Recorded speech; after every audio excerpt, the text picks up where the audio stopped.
And, are you up early?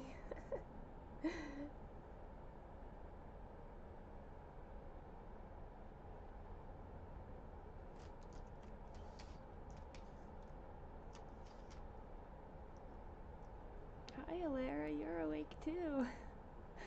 Hi, girly. It's actually not gonna be too late for you, huh? Hi, Rachel.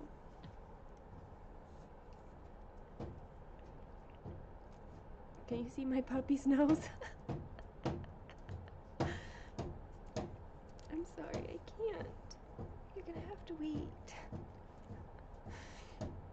Oh, you're at work now. Hi. Okay, come over here, please. Come on. Pip, come on.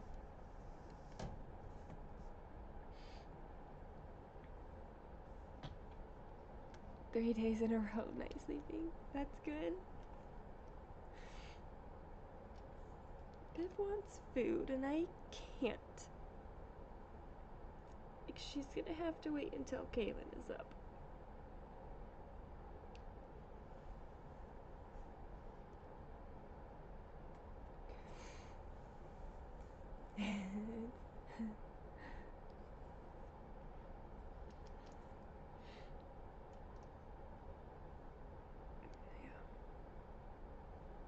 I just pulled off too many strands.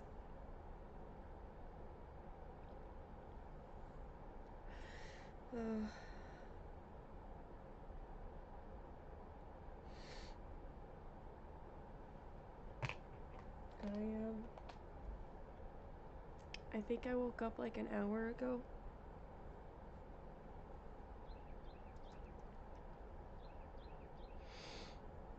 And normally I like mornings. It takes, like, I have a routine, like a rhythm that I follow, and normally.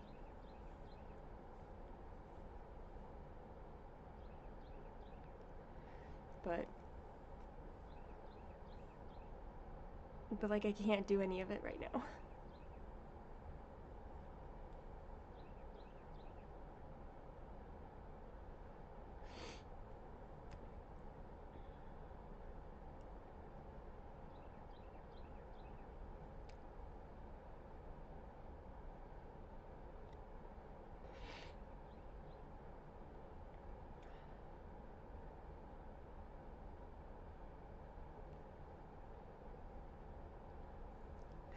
And look, my goal is not to cry this whole time.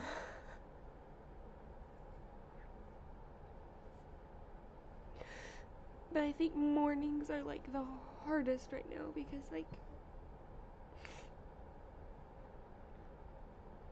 I don't ever wake up feeling rested, and that is just, that's normal. Like, that's my normal sleep. And so, like, that's why I have such a like morning routine, is so that I can get up and get going and like just like move throughout my day. But now, like, I can't do it. And then my mind is just like sitting with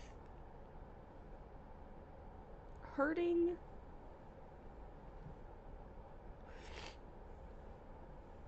And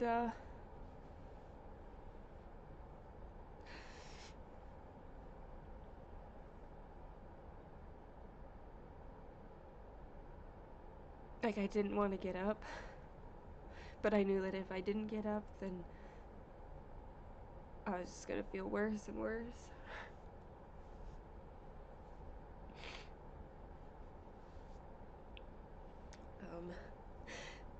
This is me getting up.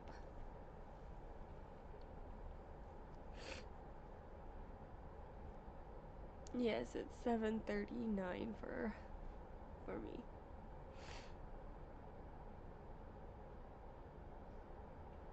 I'm not entirely sure when Kaylin will get up.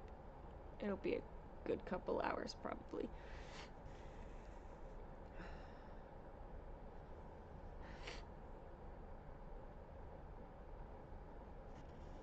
Um, with food, last night, like around 4:30 or so, I had, good morning, Pauline. I had like 5 or 6 bites of, like, it was the ramen noodle cooked in my homemade broth. Like no spice pack or anything, just the flavor from the broth. And I did have like maybe 5 or 6 bites. It took me a good like 30 to 40 minutes to eat that much, and I did okay, until I didn't anymore. Yeah. No, sorry. Come over here. You can't. You need to stop being right there. Come over here. Pip. Right here. You have to wait. I cannot help you. And it's a good thing that there wasn't anything in my stomach, really, because this morning and waking up and all the feels had me like gagging and dry heaving, and if there had been anything in my stomach, it would have not stayed in my stomach. It was, yeah.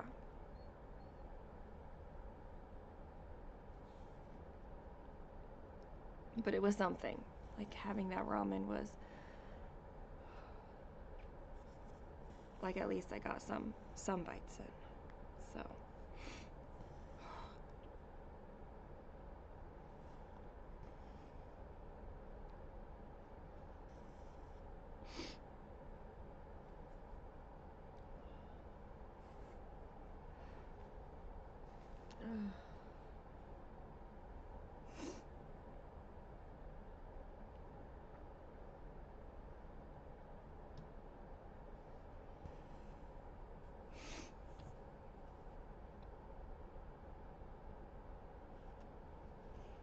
I don't know, there's like this part of me that is like, I've been through this before and I didn't die.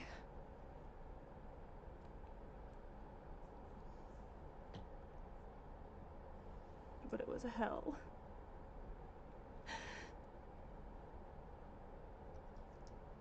I mean, like, my morning routine was like feed the animals and have like a morning cup of whatever, and if there were any like lingering dishes, or like take care of that, and like unload the dishwasher, and like all stuff kind of centered around the kitchen, right?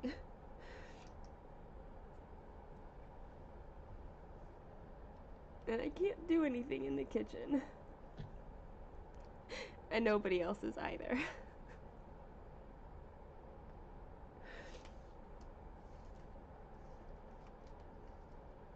Which is not helpful.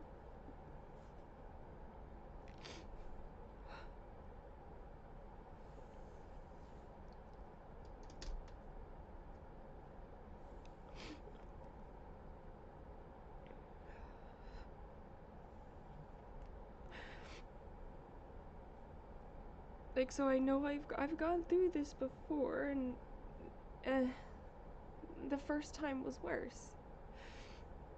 Because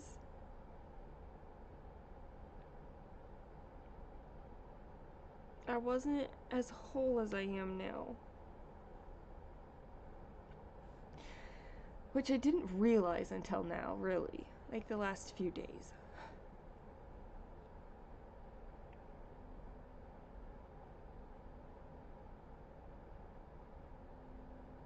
A non-kitchen routine, yeah. Well, what I did was I went down to let Pip out, and that was hard enough. Because the back door is, like, right next to the kitchen. And then, I had my dry heaving moment and came here. So I should probably make myself shower today. But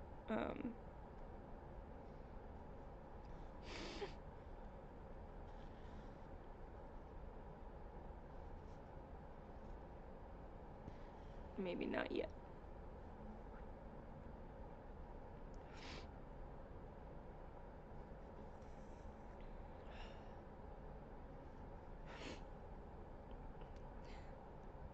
I'm like constantly cold and shaking now.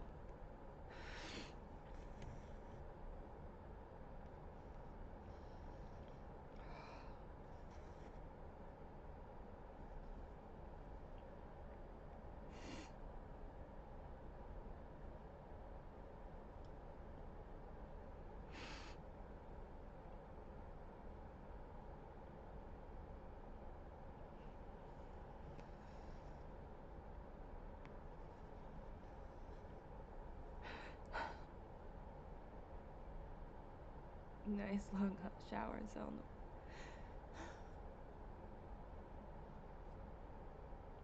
The problem with long is that like you're very alone in the shower.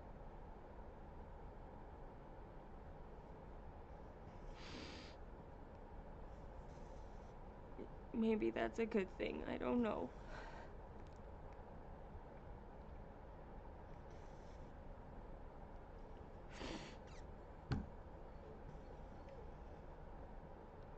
But it needs to happen anyway.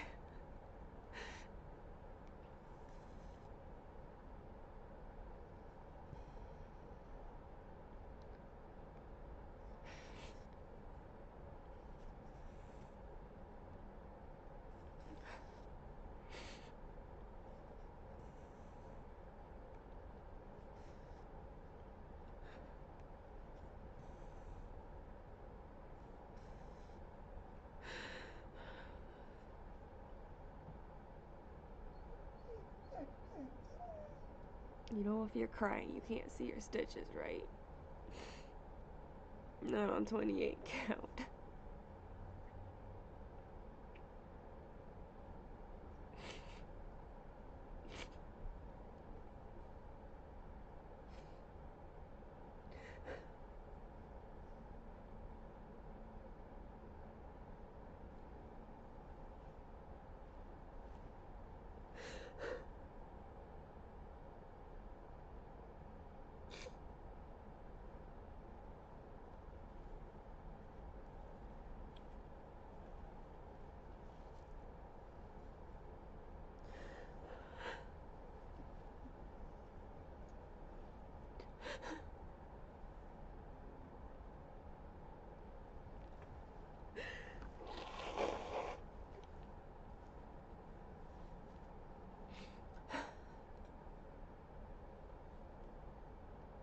Try to keep focused on the physical aspect of taking the shower, feeling the water, feeling the soap getting warm.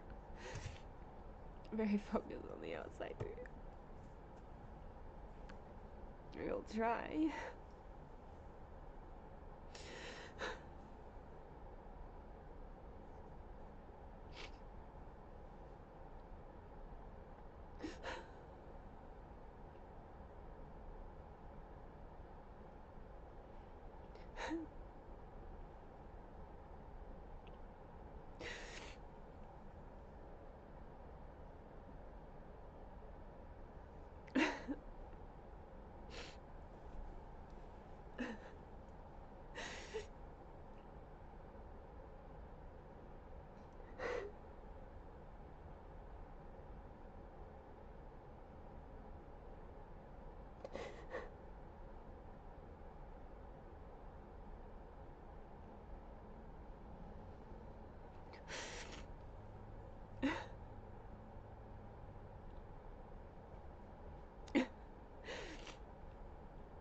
If my schedule allowed me to go to ULR, I would too.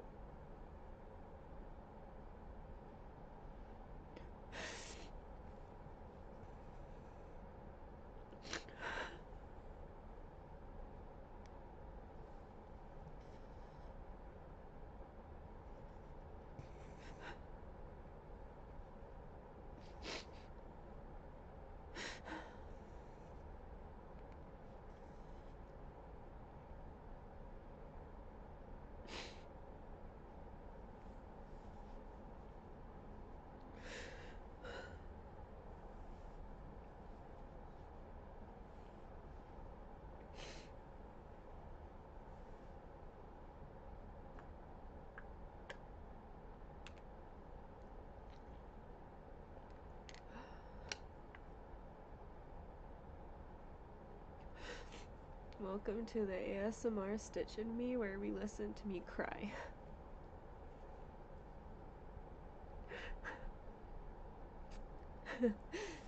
It's the externals, Alara. It's the dance classes and the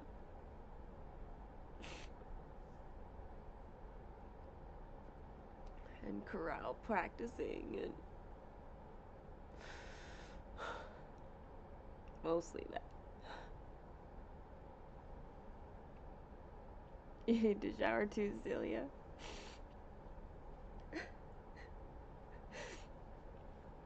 Well, sometime today we can take a shower.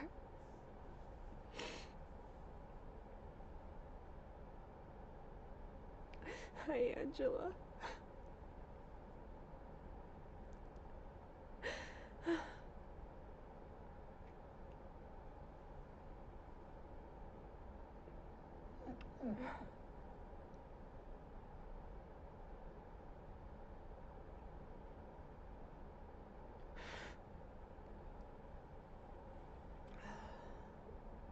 What's wrong is just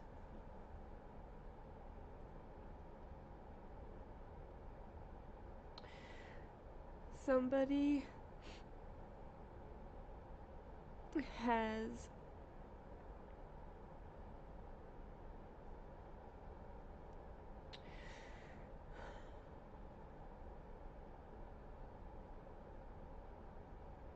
I feel ill-used by somebody who was trying to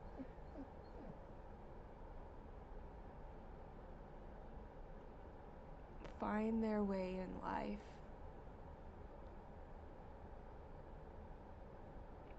and it's hurt me very deeply.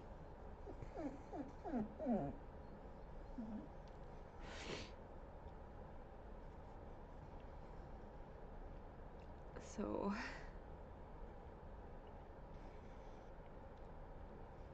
I'm just trying to not be alone, to be occupied. Like, and by occupied I mean like really occupied.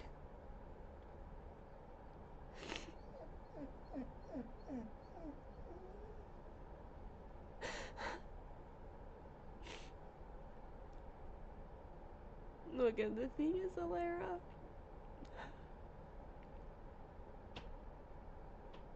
you know that you're much closer to that person than I am in physical distance.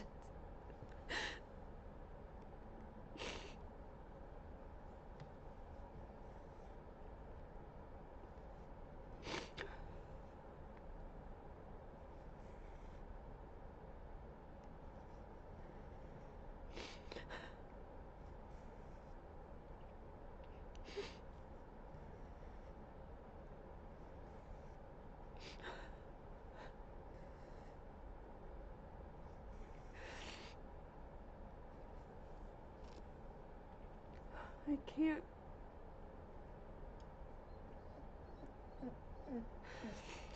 Like, I can't really fault somebody for trying. Like,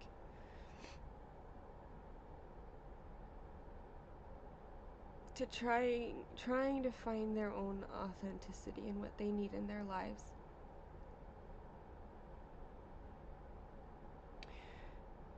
And I mean, it can be a shifting landscape.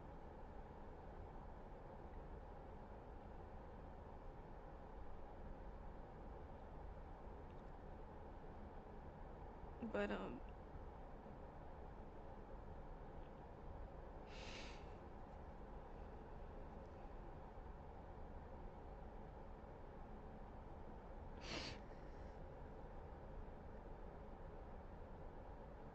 it still hurts all the same.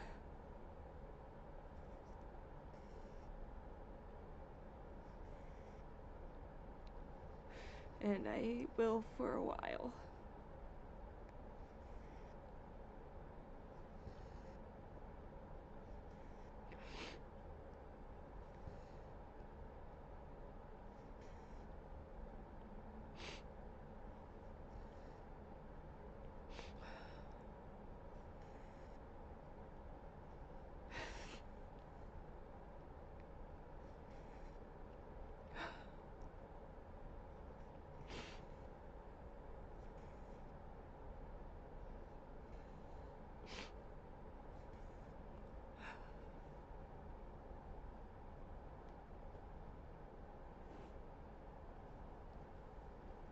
felt like your phone, like you could hug me through it.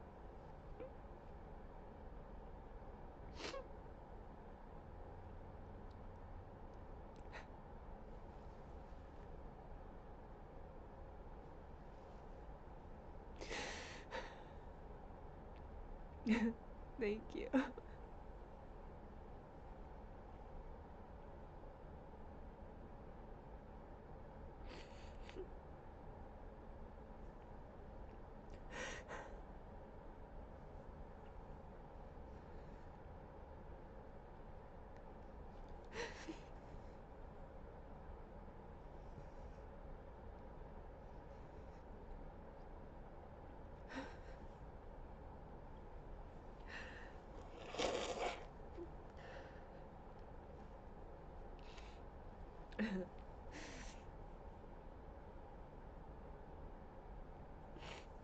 I'd apologize for blowing my nose on screen, but you know, there's no way around that right now.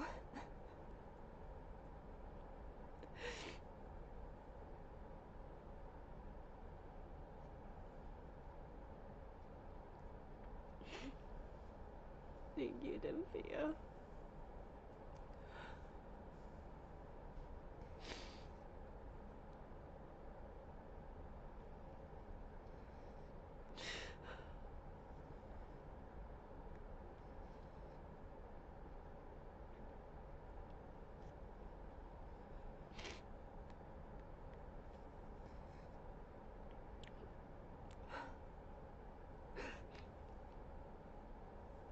We should talk about anything else.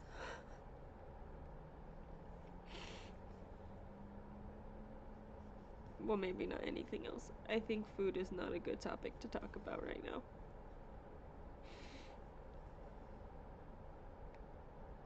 But like anything. Don't apologize.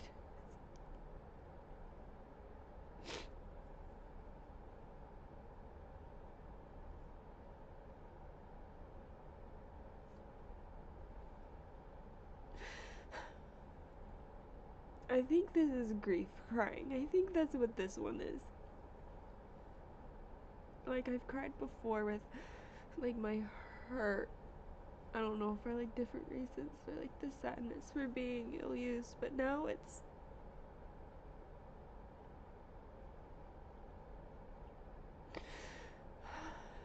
Now it's grief.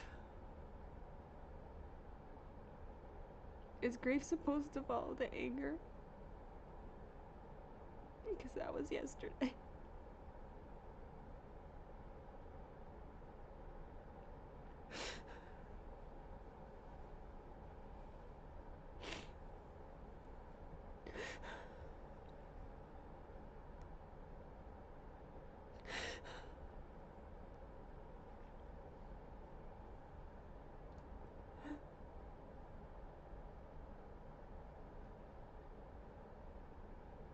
Yes, it is. Okay, well then I'm following that path right along.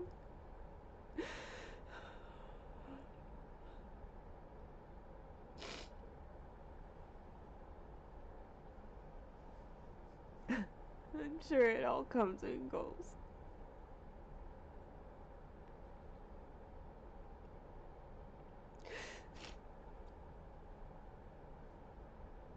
I'm sure I'll be angry again, and I'm sure the grief will last a long time.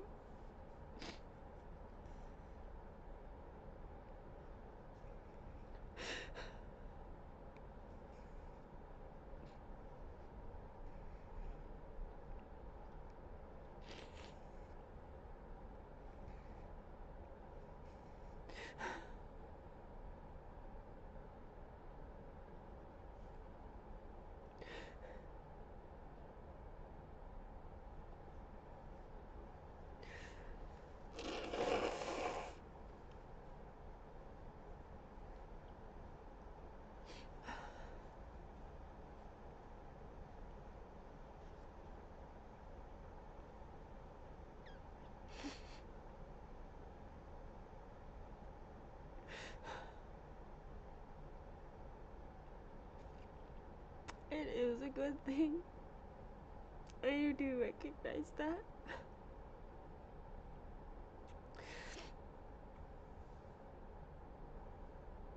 Like, you have to feel the things.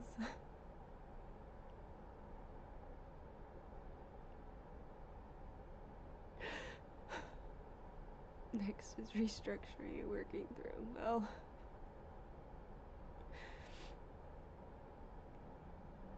I don't think that's gonna hit until my body is eating food again, but like regularly. I guess we'll see.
Tears are words you can't express. That's true.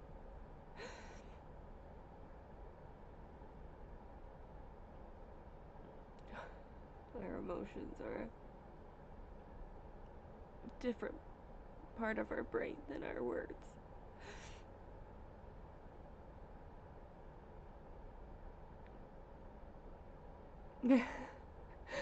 If there's one thing I've learned over the last several years, it's that I really don't have the choice in how long it takes. It's just gonna take as long as it takes. And all I can do is like what I'm able to do. Hi, Holly and Sean. Hi.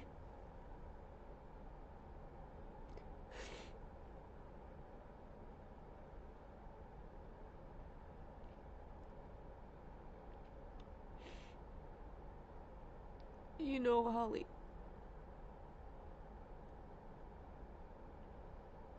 in the past, it hasn't even felt like it would pass. It felt like it would be forever. Like, I knew it would, whatever it was, whatever I was dealing with, right? Like I knew that it would, but it didn't feel like it ever would. In this case, like, I think I've grown and healed enough to where, like, I know a little better that it's gonna pass, like that there is another side.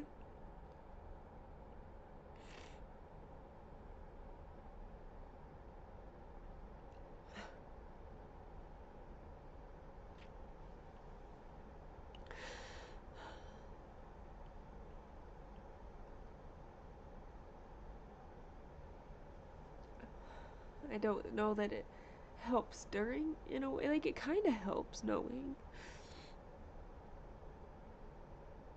I think it helps me remember that, like, the intensity of hurt right now is not going to last forever.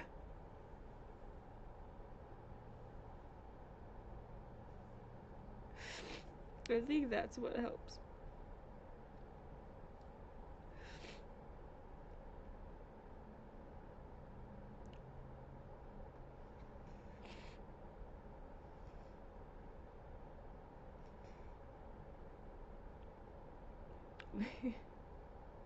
Meanwhile, I'm just going to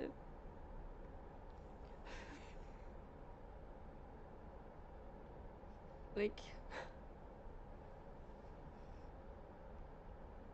keep being occupied in ways that I'm able to.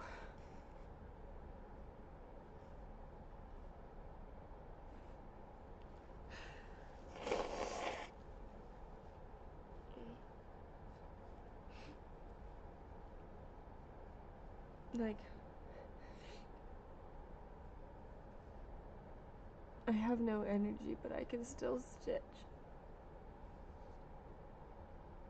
And I kind of refuse to have that taken from me.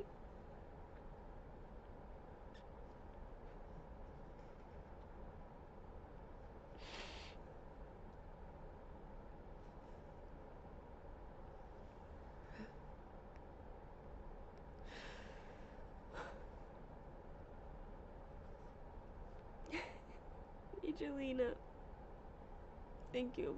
Thank you, everybody, for the hugs.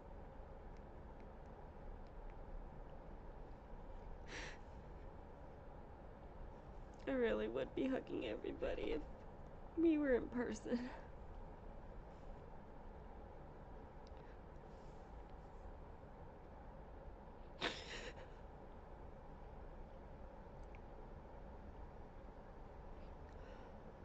One of my top love languages is physical touch.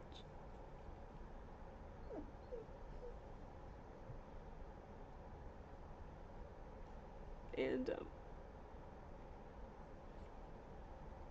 when I'm hurting, when I'm like emotionally hit in some way,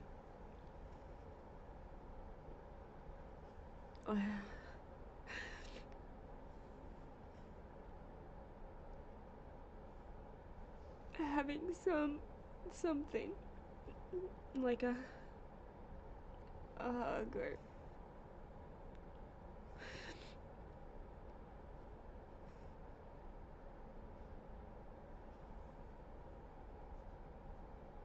like just a touch, really.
Hi, Pauline.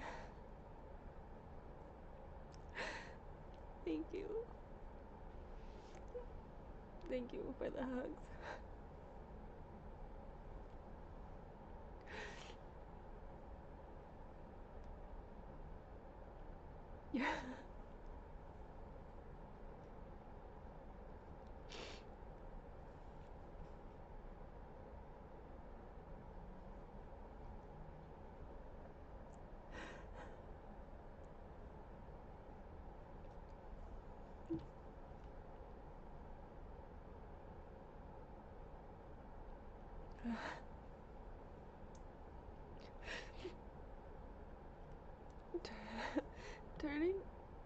returning to the community has been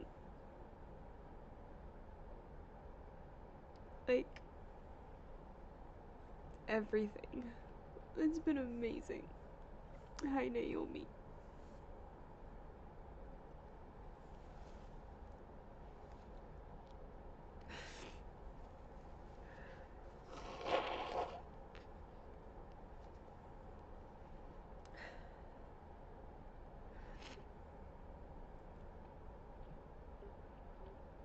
Like, I'm relying so much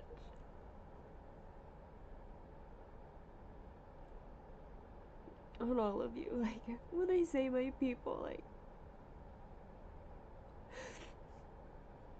it's in the thousands.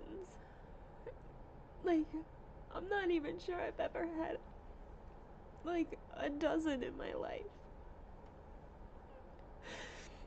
And now I have thousands.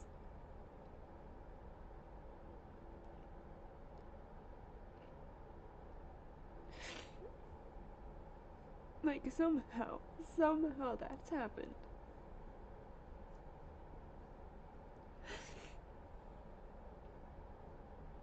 And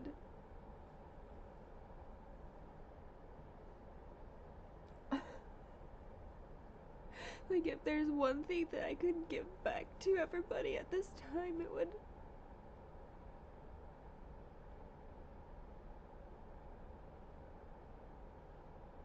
like, I hope that everybody else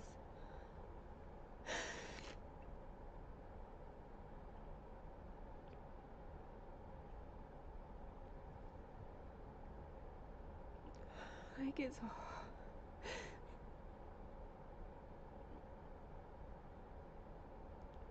it's that we're not alone, right? Like,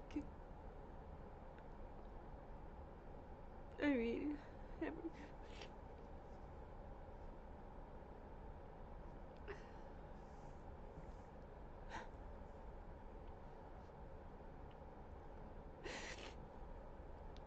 we don't have to pretend like our life is good when it's not. Or that things are challenging, and that we're, you know, okay when we're not.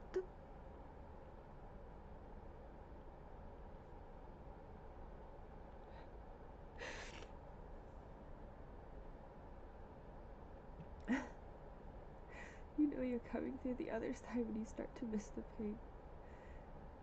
Which I really was with you so long.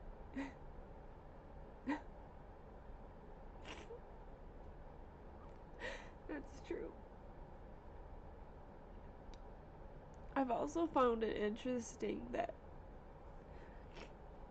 like, it's not been all consuming.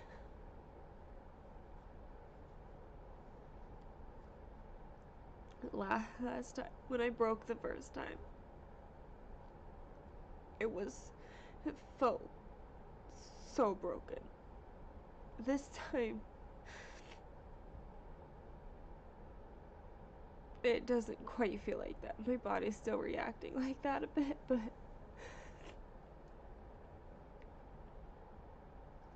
like, I've been on these lives and I've like smiled and laughed. I'm not like bawling the whole time.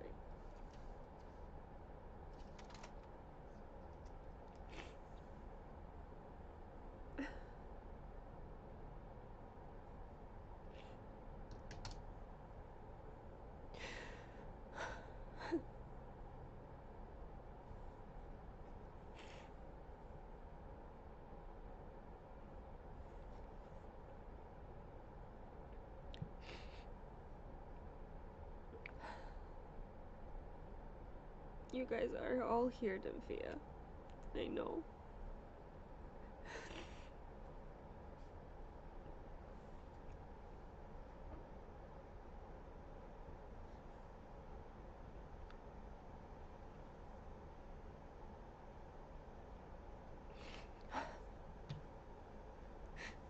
My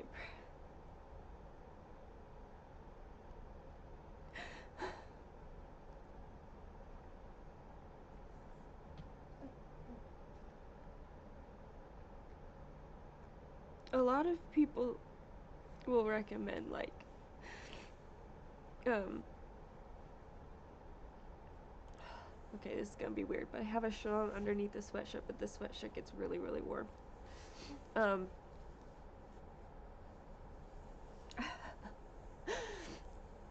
don't even remember what I was gonna say now. Oh, a lot of people recommend, like, journaling. Like, journaling is a form of therapy. Like, you can process, you can get things out. And the problem is I don't trust the written word. I don't trust the safety of it. There we go.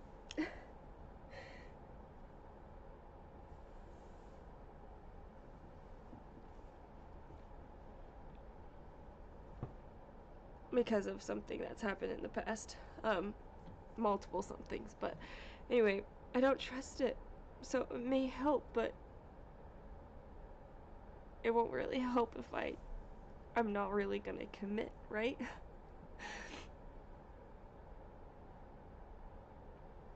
Like, I'll still filter myself if I'm writing, because I haven't totally worked through that fear.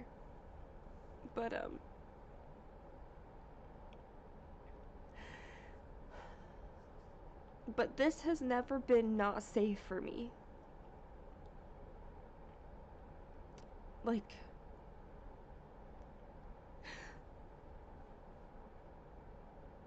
Like I've grown into, when I started FlossTube videos, I was still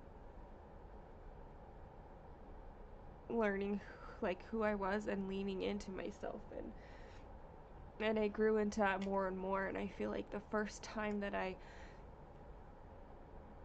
talked about why I stitched so much and how much of a need that was because of like breaking in my brain and things like that. Anyway,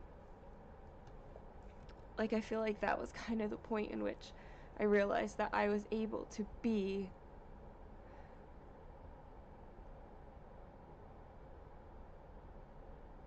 like myself. So this medium, like this community, like even though like anybody could come along and see all of this, whatever, it's never been unsafe.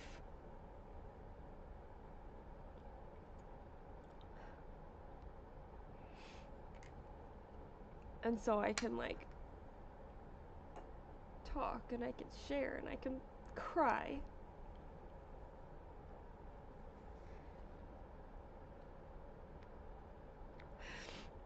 And you're still here.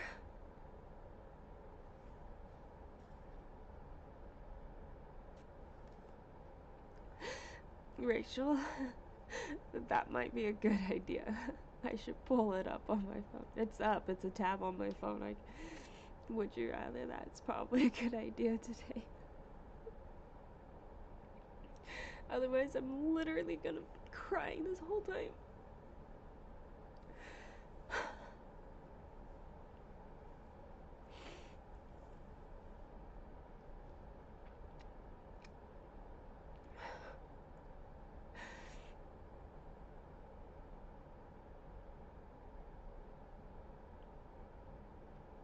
You know, Celia, I've considered the whole burning thing. I've never done it.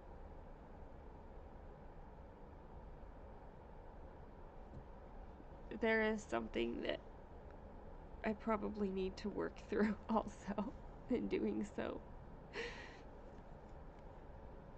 Like,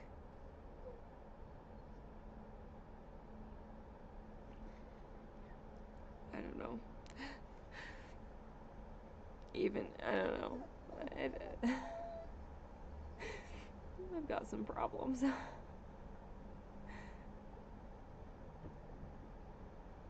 You guys are amazing. I mean, right now, riding would be safe because those who have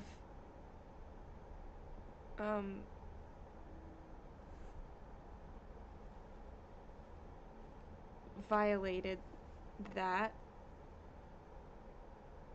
aren't here right now in my daily life.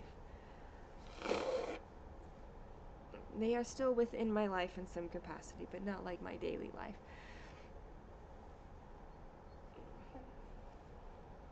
Well, like when you've been burned with something, it's hard to...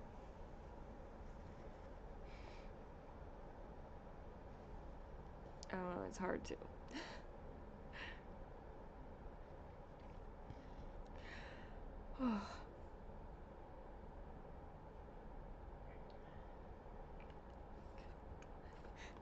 I can't even refill my lemonade, so I'm like, I can't drink it all before my daughter's up. I think I'll be fine. It took me a long time to drink this yesterday, so I think I'm doing better today with that.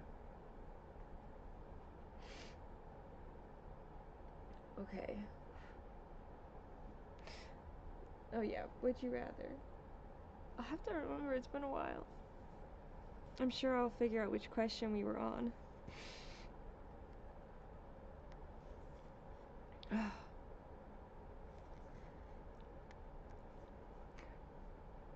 It's really hard to stay hydrated because of my whole stomach thing, which means crying makes it even worse. Like I hope I don't get a headache from this. Because I don't know that I would be able to swallow like medication either. Did I manage to eat? I had like 5 bites of ramen in broth, so I did eat something.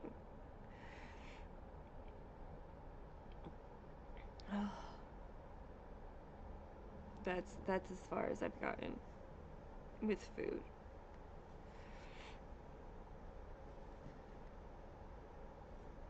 I have to wait to try something else for when Kaylin wakes up.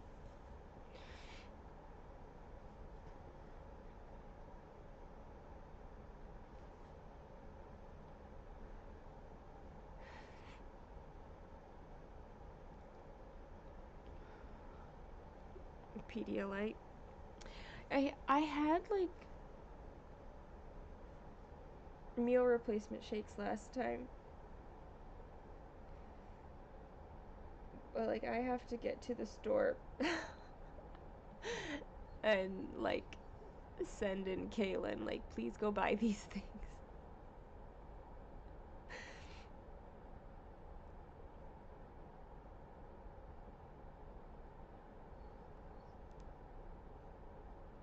There's something on my fabric. You do what you can. That's all you can do in any moment, honestly. And sometimes what you can do is more, and sometimes it's less. Okay. I'm looking up. Where is it? I have way too many tabs open on my phone. I probably have way too many on my computer too. So, I just like leave them open. I have like 46 tabs open. Look, would you rather? Okay.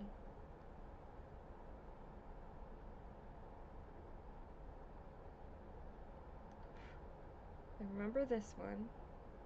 I remember that question. Oh. Oh, I think this is a bad question for right now. Okay, it's okay. We're gonna ask this one anyway.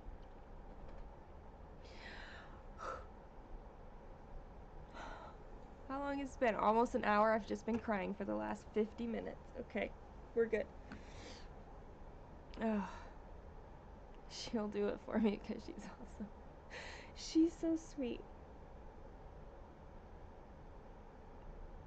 And,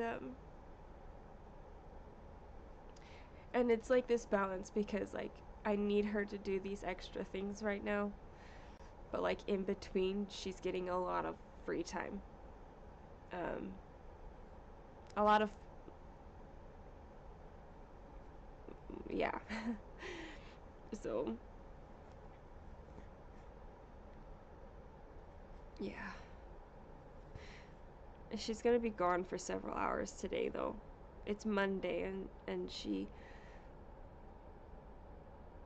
is a teacher assistant for 2 dance classes, and then she has her own, like 2 of her own dance classes afterwards. So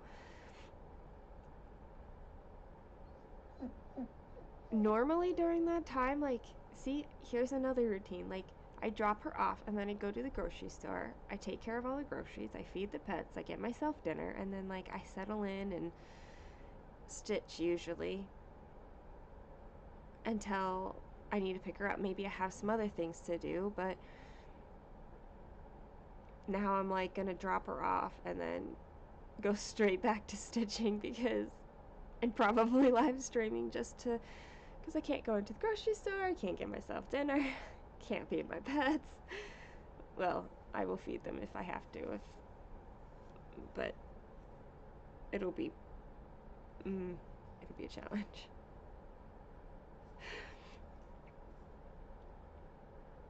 Ugh. We'll see. We'll see how this works out. I don't know, but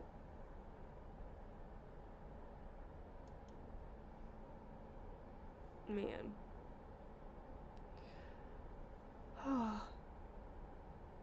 Okay, would you rather go to a movie or to dinner alone? I mean, that's a bad question right now because I'd rather do neither alone. I'd rather do nothing alone right now. Like, I don't even want to shower alone. Hence my lack of taking a shower right now.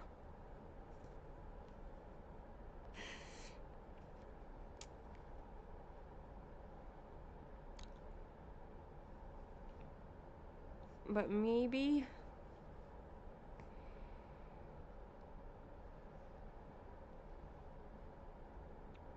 I'm not sure that I've ever been to a movie or to dinner alone. Like, I don't typically go to the movies, period, let alone alone.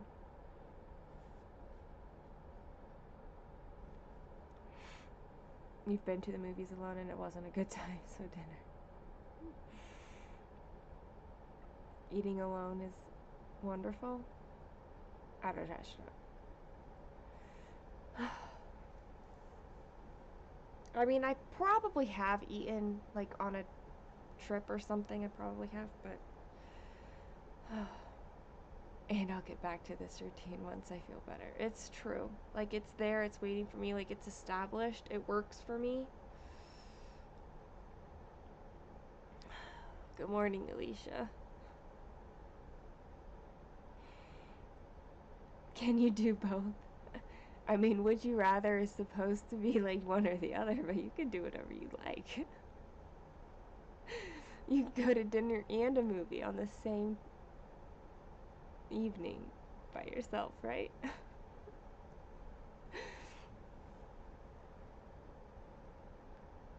I think, like,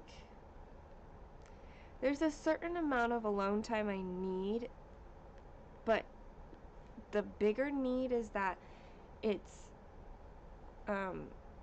like, calming my nervous system.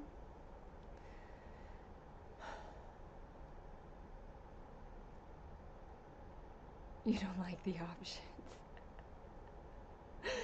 Oh, man. um, so if something isn't,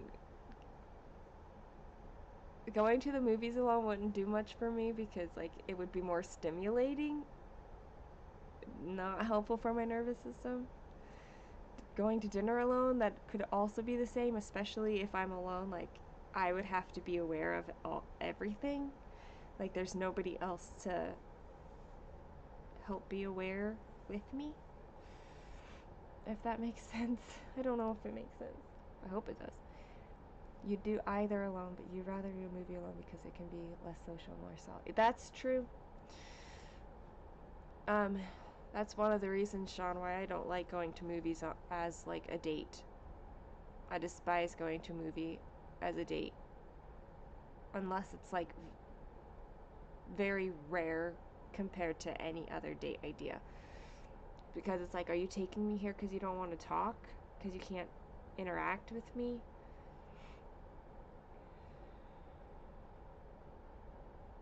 You could do both. You enjoy your own company.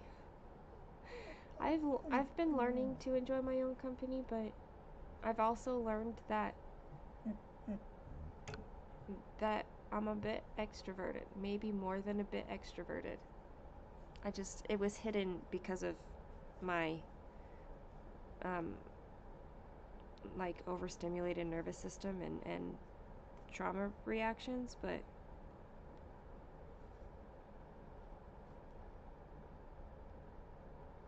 I've been learning some things.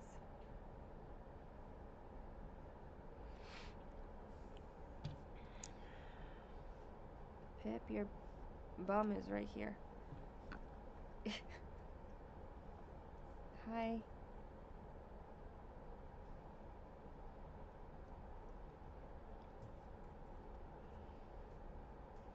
Oh, you just unthreaded my needle. Hey.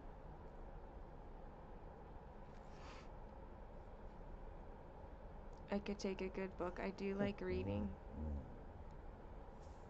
Can you please come over here? Usually, whenever I go somewhere, I pretty much always have like either a book or stitching with me, or both. So, Pip is just extra needy right now, Alicia. She is used to me feeding her. Like I've let her out, but she's used to being fed by now, and I can feed them if I have to, but I'm not in the mindset to like force myself through that right now. So she has to wait, and she's impatient about it.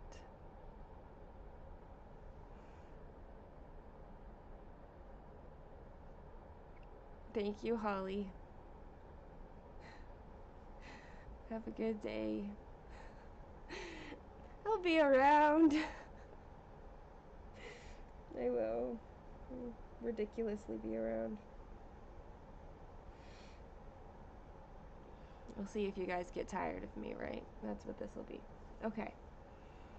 Would you rather always say everything on your mind or never speak again? I think at this point we know where I am on this.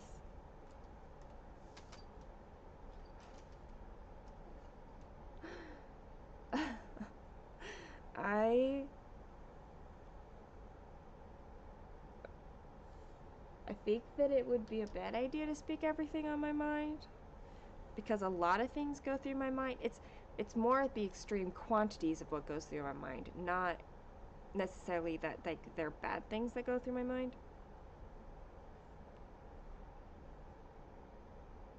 But I would rather say everything on my mind rather than never be able to say anything ever again.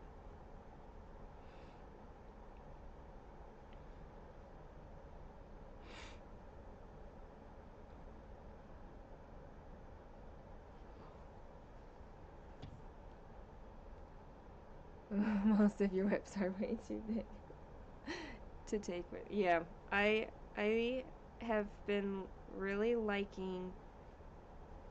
It's really been only the last like less than a year, or maybe just about a year, that I've had smaller projects that I can take with me. Otherwise, it was always a book, but ever since I like had my big breakdown 3 years ago, and my body became super sensitive to emotional stress, it's harder to get into a book in other places. Like, I still am able to read, but my circumstances have to be more considered. So stitching, I found, didn't require that same kind of concentration.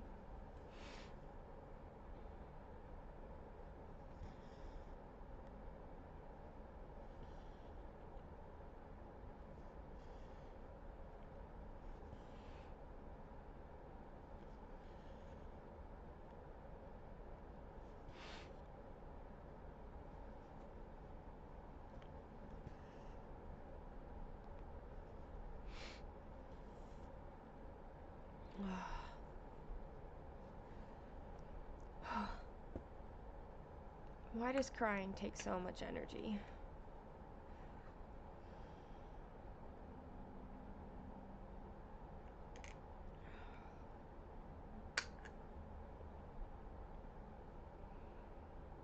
You don't like the options. Like, you still want to have the choice, right?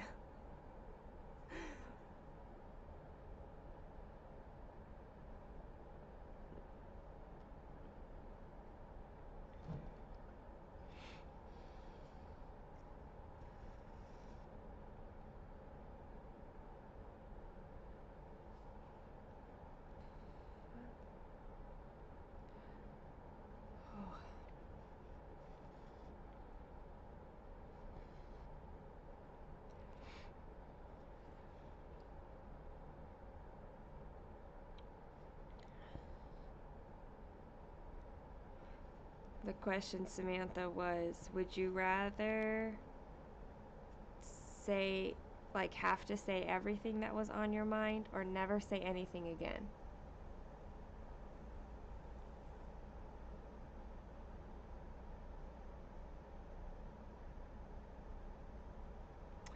Wouldn't sign language be, I mean, it's still a language, so that's still speaking.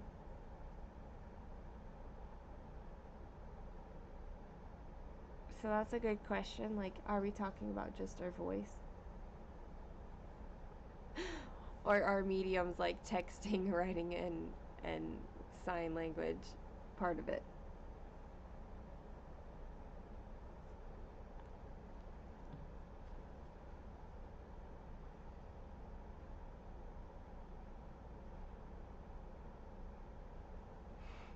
Exactly, Demphia.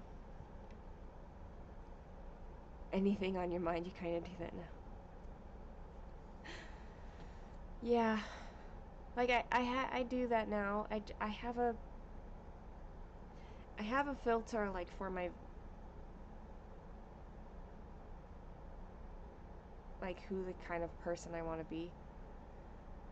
I think you're old enough now, you're gonna take the filter off and let it go.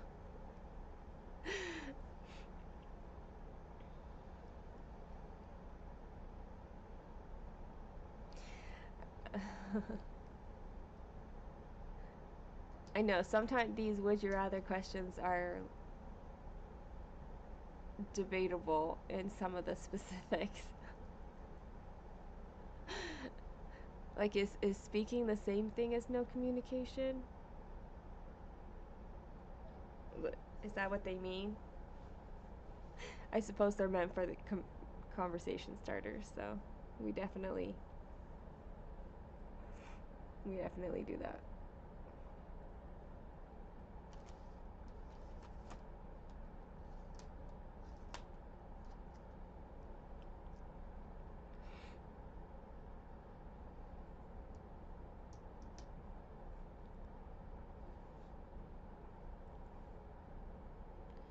I think one thing I've been learning is, like, advocating for myself more, which feels like a removal of a filter. But I think sometimes I think things that, like, really wouldn't, they're not helpful to express.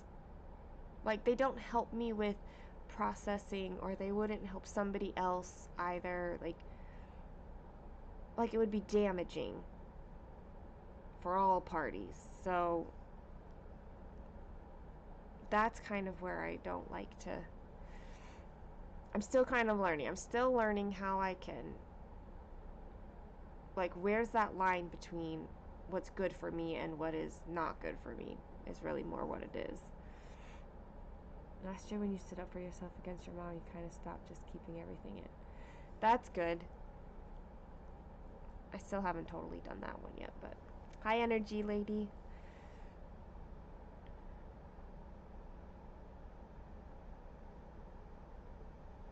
You don't have anybody, so if you're gonna go, it'll be alone. Yeah. I've never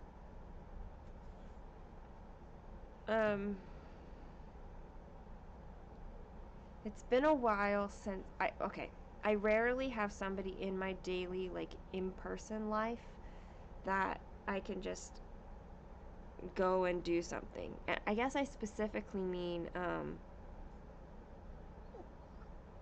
it's like a random stitch that I didn't stitch, but I haven't marked off that I stitched. 1, 2, 3, 4. It's 4 above this one.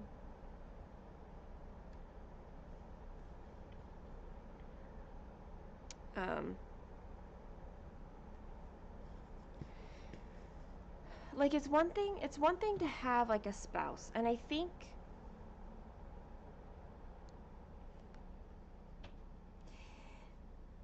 I got married so young that, and we moved to, like, this new area that I didn't know people, and, like, I never really found that new balance of having friends and being married.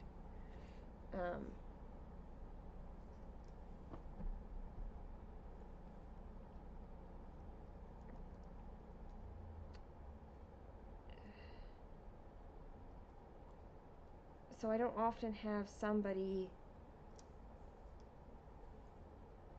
you know, like a spouse is like a built-in person, but maybe not always the best person if that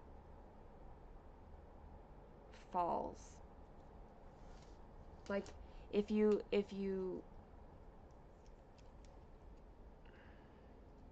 all your interactions, especially like those fun interactions, involve your spouse, what happens when you don't have one? Like, I feel like it's just this new skill that I don't have, and I've never really understood that even with a spouse you need friends, like good friends, friends that you can, like, hang out with and be open with.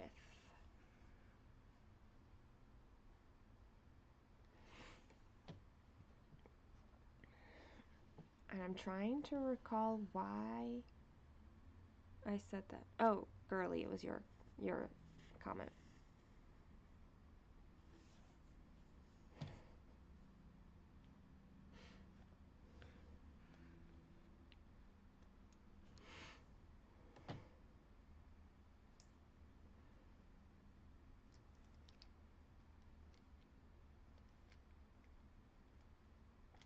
Hold on.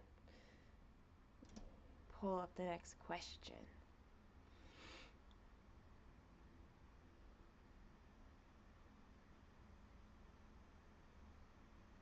Would you rather make a phone call or send a text? Send a text. Always. Thanks for hanging out, Dymphia, and all the hugs. Right back at you. Have a good work day.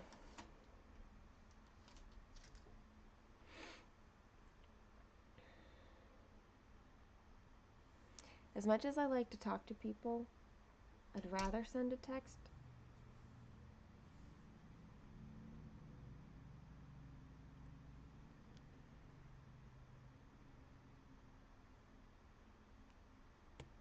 which makes like phone calls kind of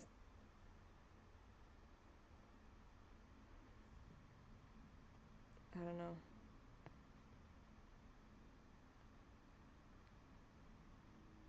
Oh, I did this one already. I just didn't mark it off. Oh my gosh. An easy one. Text. Yes.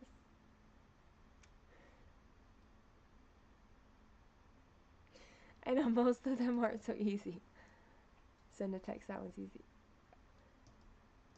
I don't like talking on the phone either. Not very much.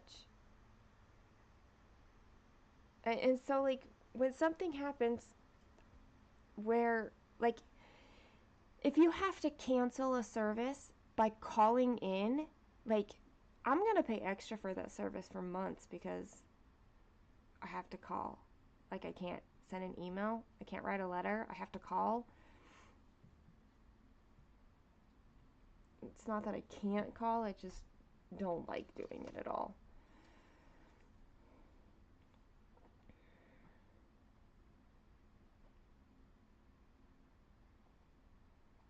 If they call, you instantly think it's something bad, like you need something urgently. Yes. My phone is like always on like do not disturb mode because I like to engage when I want to engage. Text all the way, it gives me a record I can refer to because yes. Yes.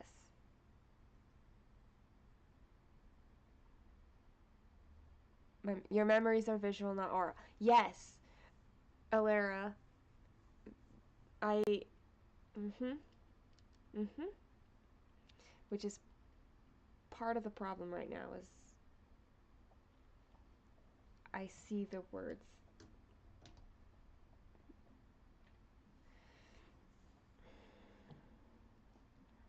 You've been meaning to cancel Book of the Month for a while, but you had to call to do it, so you're still a member. Oh, Sean, I'm so glad it's not just me.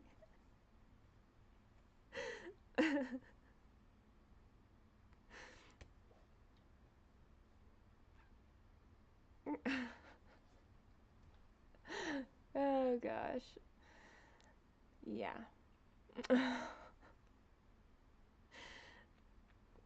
There is definitely one service that is sitting out there that they're like, well, you need to call us to cancel. And I'm like, well, screw that. I really need to, though. I don't, but.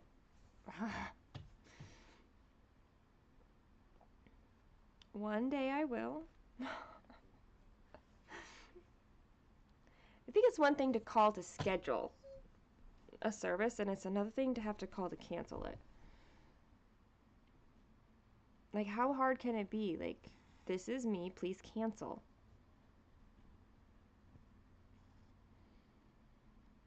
I suppose it's so they can, like, try to keep you as a customer.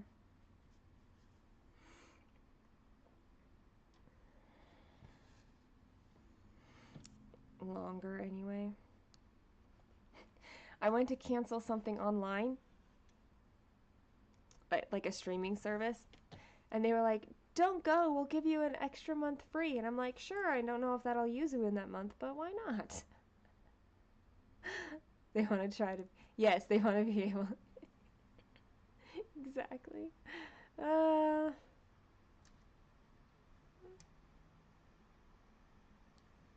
mean,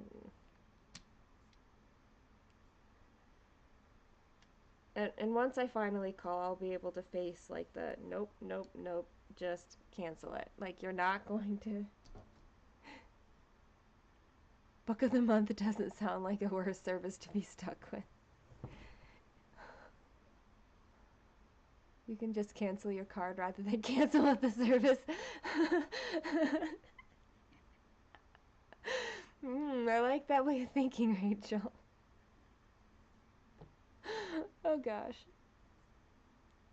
I think Book of the Month would kind of depend on what kind of Book of the Month service. Because I don't read a lot of modern books or books that come out. Modern doesn't sound right. Current books, current releases. There we go, current releases. I don't read a lot of current releases, but I know Sean does more. So,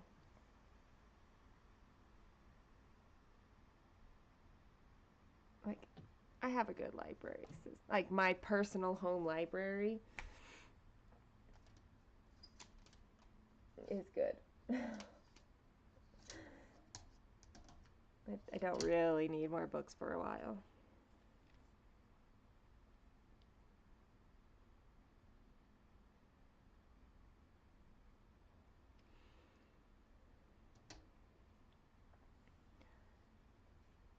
You have 80 plus books from them that you haven't read yet, so.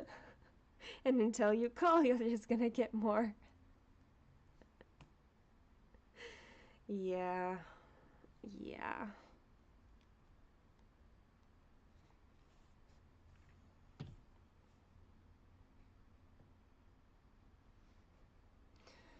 I get that.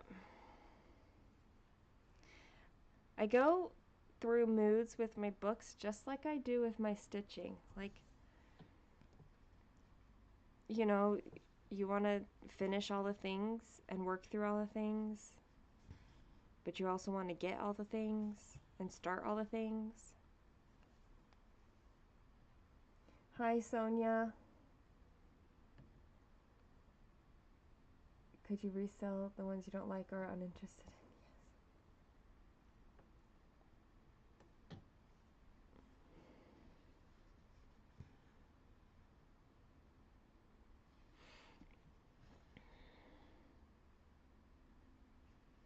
I've done that before. I used to work with an author, and I attended a conference thing with her and acquired a lot of like free books through that. It was a YA genre. And so all of these YA books, I really like reading YA, but I don't love reading the newer written ones because they're not well written. A lot of them.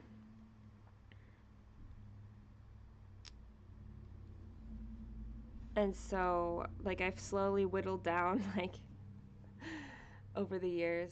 I'm like, I still want to try this one, but this one I'm completely uninterested in.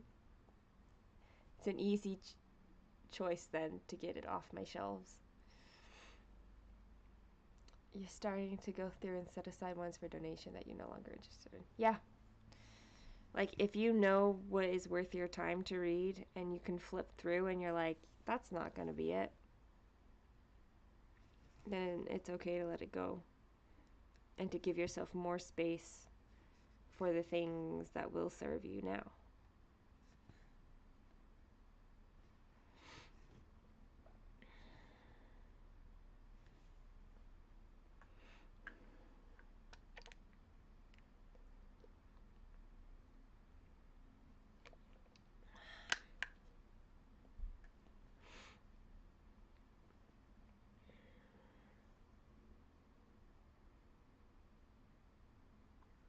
Hey! Hi! Crafty Shield Maiden.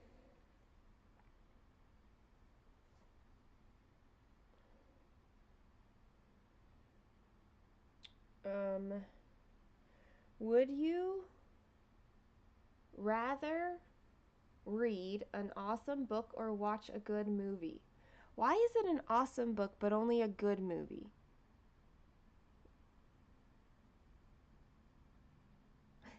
Nana, thank you. I was like, I know her name, and I was trying to like shift through everything to figure it out, and I couldn't. I couldn't right now. Hello. You think you figured out how to pronounce your name?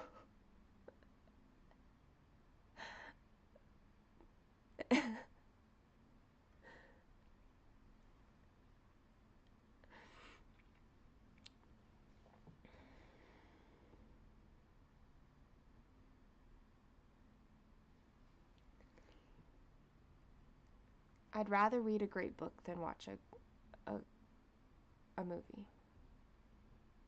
That's my answer to that question, by the way. But there are times when movies are nice, so I think it depends on my mood.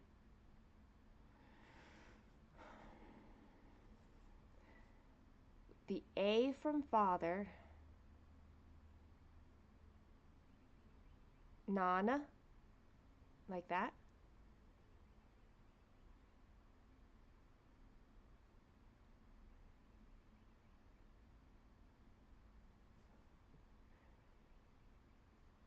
You have very different moods on different days.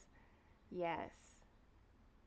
Like during Christmas, I really enjoyed watching like a Christmas movie a day. Like that was really enjoyable. But when I was finished with that, I was like, oh, like it's over. Like that's a little sad, but it was also like a bit of a relief because I don't watch movies that often. A great book because it'll last longer to get through, so you'd enjoy it longer than a few hour long movie. Yeah. When we were talking about Lord of the Rings the other day, like just kind of makes me want to watch all of them, extended versions.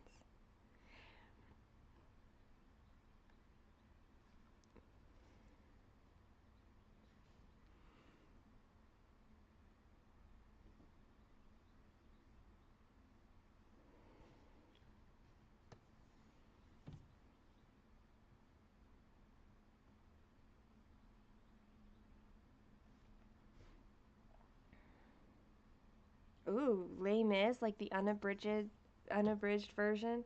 I've never read it yet, but it's on my shelf to read. I've read The Count of Monte Cristo. I think it took me 3 months to get through, but I read the unabridged version.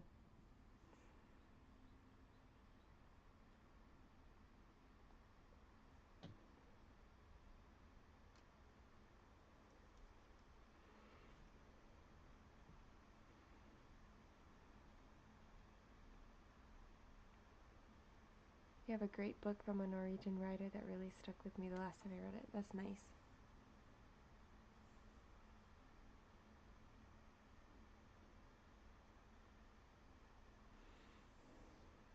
I really like books that I want to go back and reread.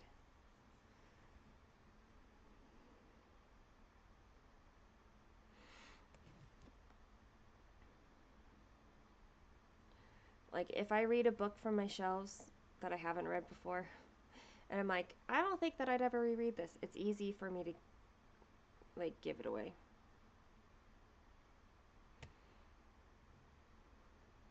Now, whether or not I actually reread them is a different story, but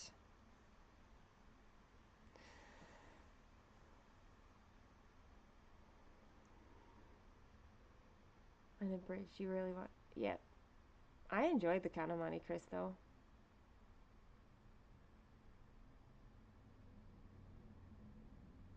Oh, War and Peace. That's not one that I've done yet.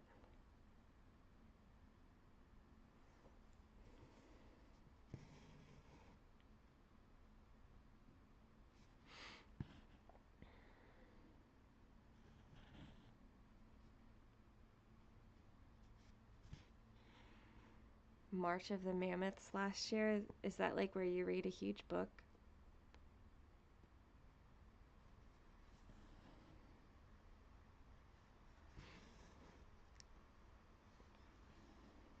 The big book that I have started and I haven't gotten back to it yet, but I will eventually, is Atlas Shrugged. It's that one's hard for me because I've got some there's some memories associated with reading it, like when I started it, that have some challenging emotions, so it's been hard to get back into it. But like I enjoy the book, so I want to keep going on it, so I need to work through that a little bit. You have a hard time rereading books. A book is harder for me to get through, and I know it happens. Well,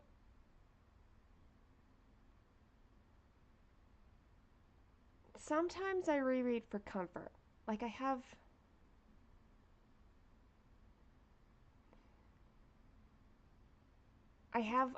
books that I reread when I need comfort.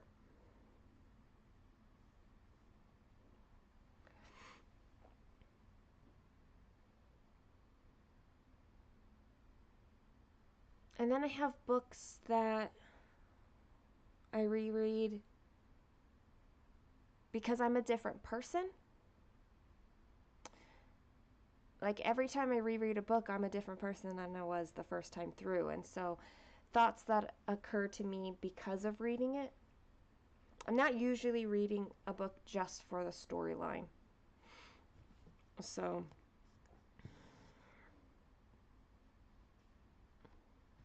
you have a book on the rise and fall of the Third Reich that you want to know what's in it without having to slog through it. You need one of those, like, what is it, like the 5 minute um like cliff notes. Oh,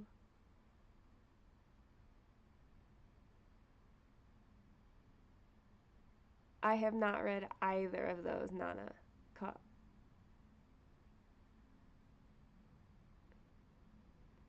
There's a, I've read a lot of books, but there's a lot of books I haven't read. You love rereading your favorites for exactly that reason. Yeah. There's just something really comforting about like knowing what's there and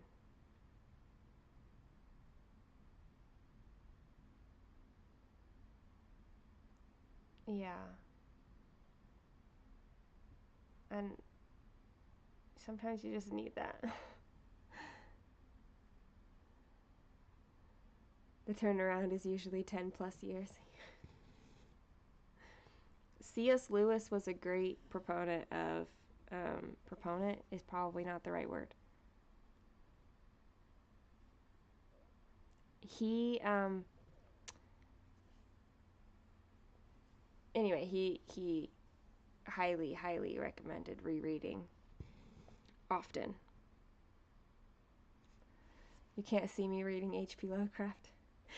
I've never read, but that, I don't know. I've never tried, so I don't know. I don't do, I struggle a lot with like thrillers or horrors or mm, even mystery can be terrible. Um, I'm careful. Otherwise, overstimulation, nervous system, and blah blah blah. I get affected easily. Like, my body doesn't always, it can't always tell the difference between reality and fiction. Like my mind does, but like my emotional self doesn't. Um,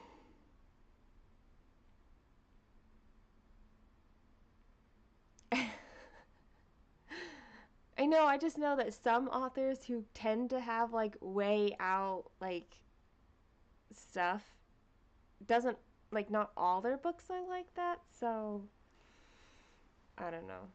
I just tend to stay away, but we'll see. We'll see. There's so many books that I can read that it's easy to put off books that I'm unsure of.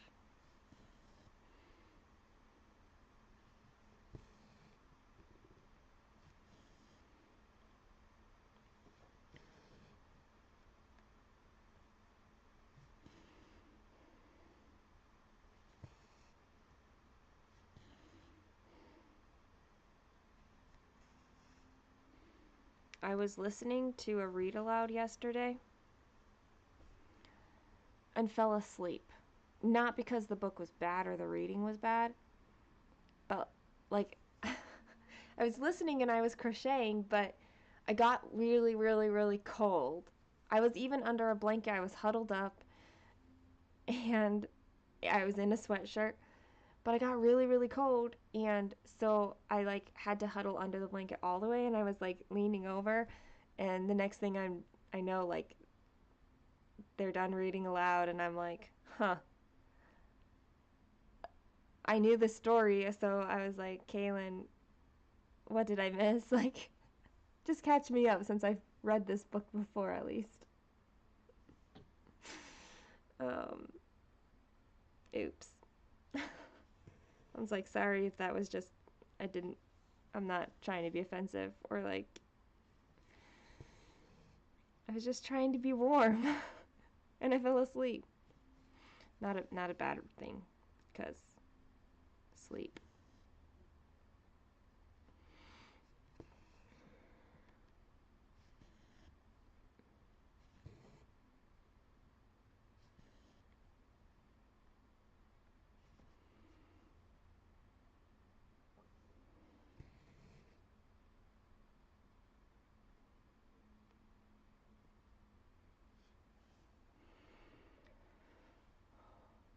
What is everyone's favorite book of all time? Top 3 is okay too. You personally cannot answer this question. I don't think it's fair to ask a question that you can't answer yourself. Especially because of all time is way too big of a category.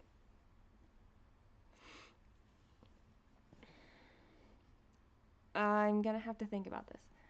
So many times you'll be enjoying an audiobook, but then FlossTube calls me, so I'll watch FlossTube, then listen to a book. Yeah, I learned English by reading the fantasy books by Robin Hobb. I still have not read that. It's been recommended to me many times over the many years. I still have not read any Robin Hobb.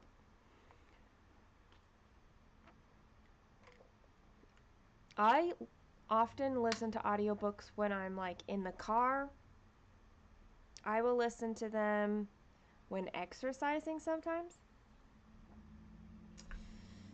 Well, not that I'm doing much exercising right now. And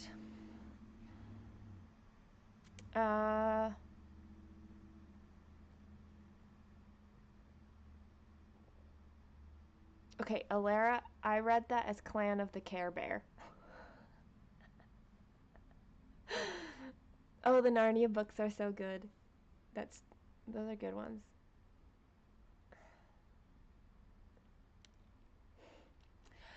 I can tell you which books I go to, like my go-to,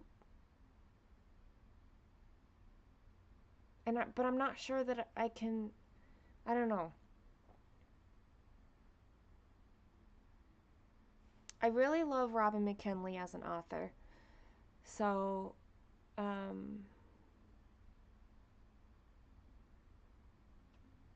love hers. Many of hers are our favorites.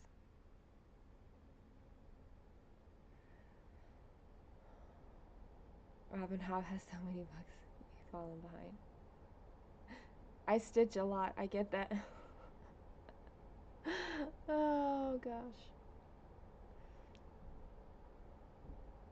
I don't think I've read A Man Called Ove yet.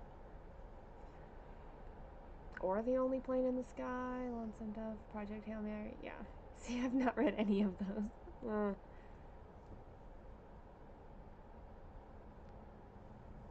Harry Potter. That's the book that I fell asleep yesterday. Was Harry Potter and the Order of Phoenix. So yes, it was like, yes, I've been through this. I've read them. I know the story. But I was enjoying listening. I just fell asleep during.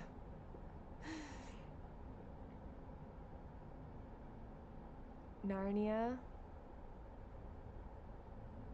The Glenbrook series by Robin Jones Gunn. which I've never heard of Robin Jones' gun before. The Great Gatsby, Neverwhere by Neil Gaiman, The Broken Earth Trilogy, N.K. Jemisin, Dracula, Bram Stoker. Out of all of those, I've read Dracula. I have been meaning to read Neil Gaiman forever, like decades, and I still haven't. The Great Gatsby. Okay, I feel like I just listened to something by F. Scott Fitzgerald, or I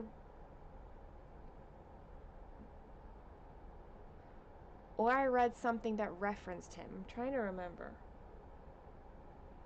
And I was like, I haven't done The Great Gatsby yet.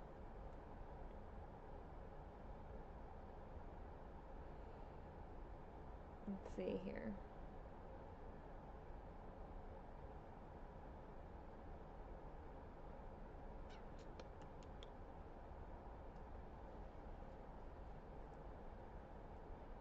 Oh, it's not on here. So, I wonder.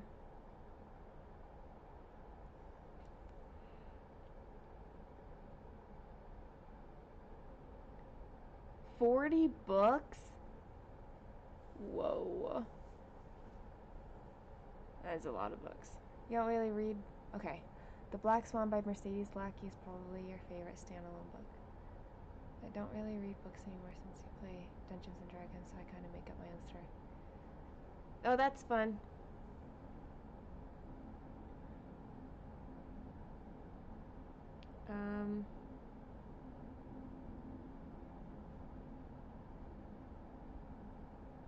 What am I reading? Finished reads.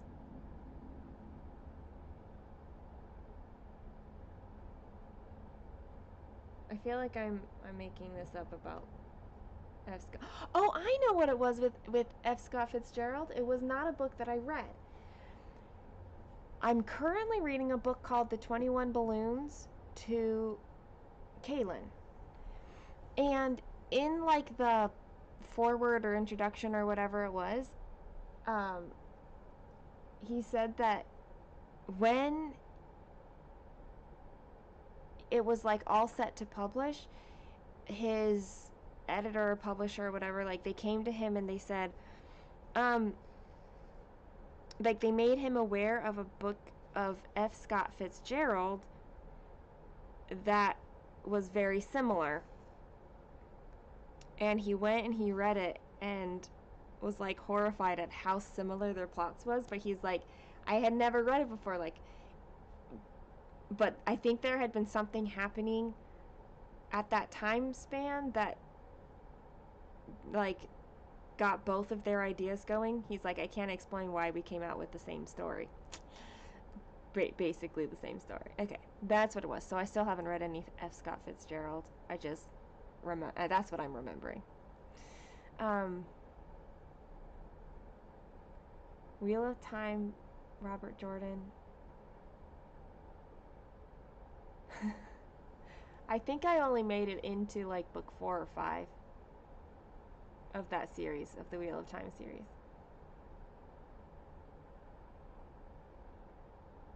I think I enjoyed it, but I also had started reading it because of Kaylin's dad, and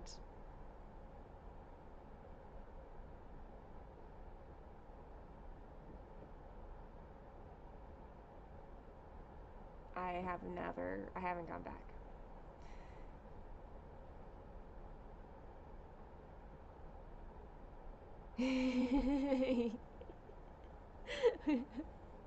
You're as old as you want to be. Well, I guess you're not really as old as you want to be because people keep telling me I'm not as old as I actually am. I promise everybody I'm 35 years old.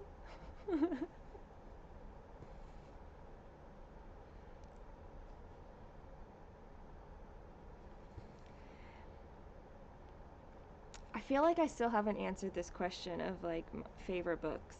I don't know. I know that I'm not that old.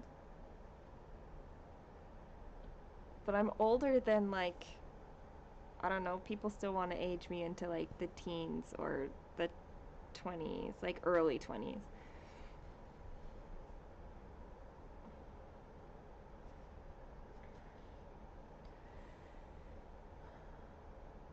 The Devil in the White City and the Lucifer Effect. I am reading a Brandon Sanderson. I have been liking Brandon Sanderson a lot. Not really happy books either then when you think about it. I think it's good to wrestle with harder books sometimes. Like, Life Isn't All Happy. Living proof right here. But I think we need to encounter sometimes, like, darker things without necessarily having to experience the darker things.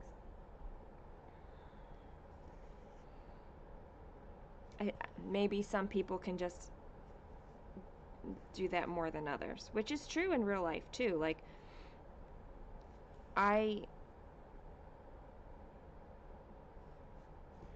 could not encounter, you know, like, I couldn't be like a lawyer or a police officer because of the darkness that they have to work with, not necessarily because I would not be able to handle it. Good morning, Michelle. How are you? We're talking about books right now.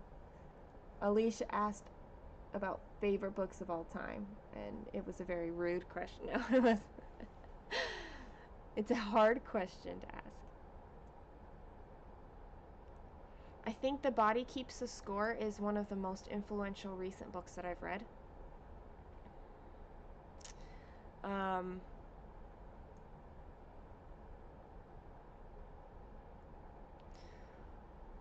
I'm very lightheaded right now, guys.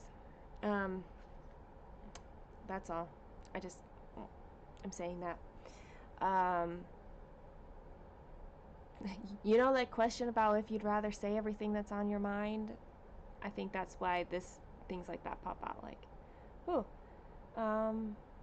Oh, Pride and Prejudice is a good one because you can read it in so many ways.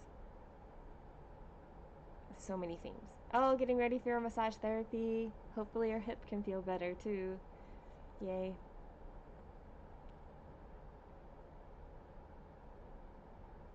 Pretty sure there is talk about making Devil in the White City into a series or a movie with Leonardo DiCaprio, but you may be wrong.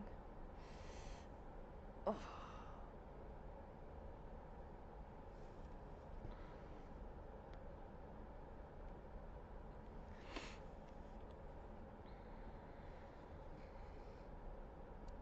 Things I don't keep up on. I am not, like, ever current on anything. I don't ever know what's going on.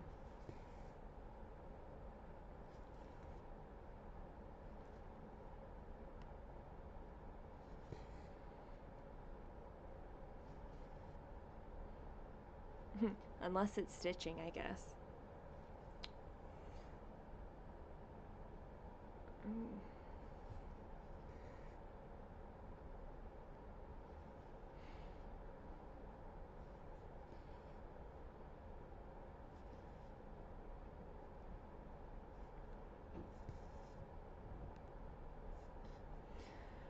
Oh, I feel like I haven't answered this question satisfactory enough, Alicia. So now I'm thinking on it a lot. I can't answer it. I can't. There's too many good ones. One of your favorites that turned into a good movie was Perks of Being a Wallflower, which I've never read nor seen, but I've heard of it at least.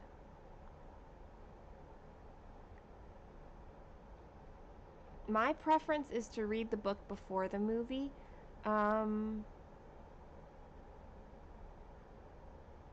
But sometimes I will read a book if I didn't know that the movie was based on a book. Sometimes I'll do it the other way around. DiCaprio was supposed to be producing Devil in the White City and potentially playing H.H. Holmes, but you haven't heard news on it in quite a while.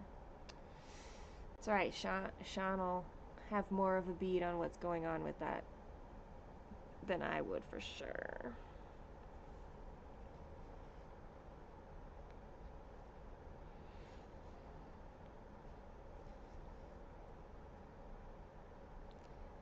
There's definitely a lot of reasons why like movie ideas don't, or series ideas don't move forward. Like they get, the options for them get purchased quickly at times, and then like nothing forever. And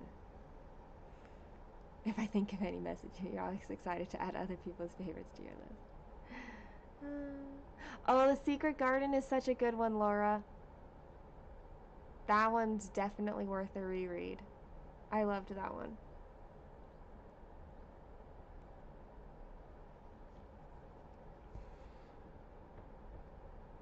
One of my favorite books, it's called Deerskin by Robin McKinley, and it's a YA book that's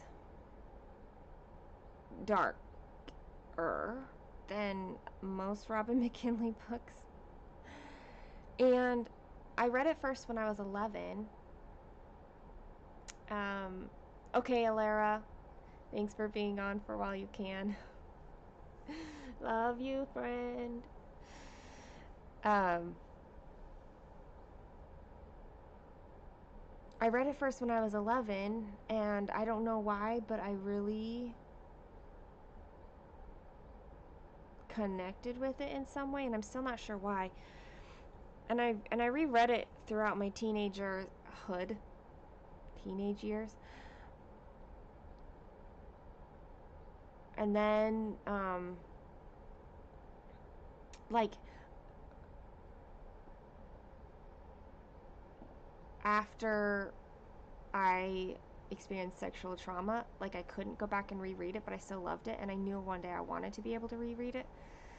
And it's been like 4 years, about 4 years, like when I finally reread that book again,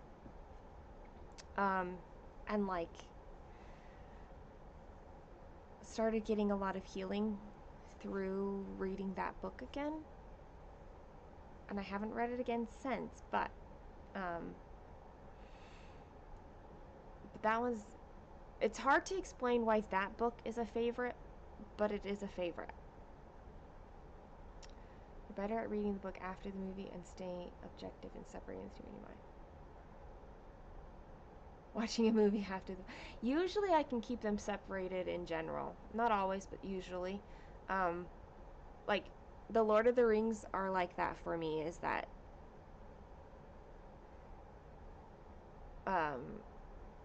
like they feel like two different experiences, even though it's like the same world, and maybe I still like conflate them at times, but like my enjoyment of both are not ruined because there's discrepancies in them.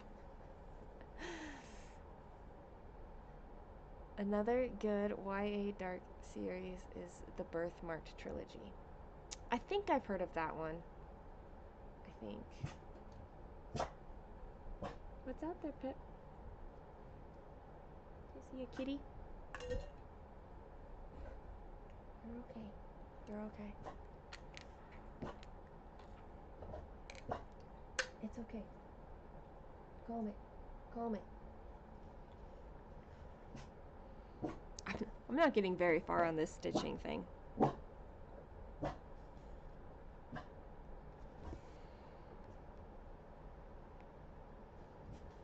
Which is okay. That's okay. We had a good cry session. I'm feeling better after that. After that cry. I'm sure it'll happen again, but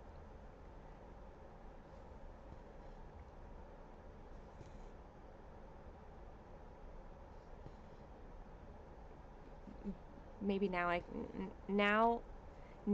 feel like a shower could happen. sometime today. I guess preferably before I leave to take my daughter to dance later today, which is several hours from now. Okay. Would you rather be the most popular person at work, at work or school, or the smartest?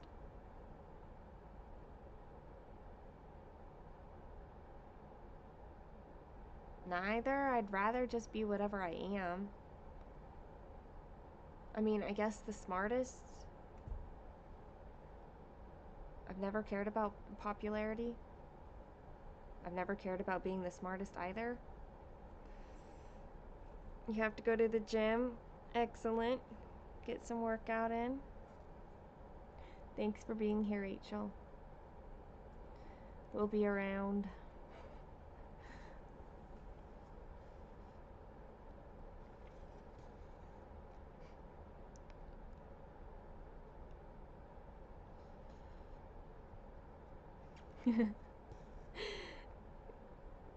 I told Kaylin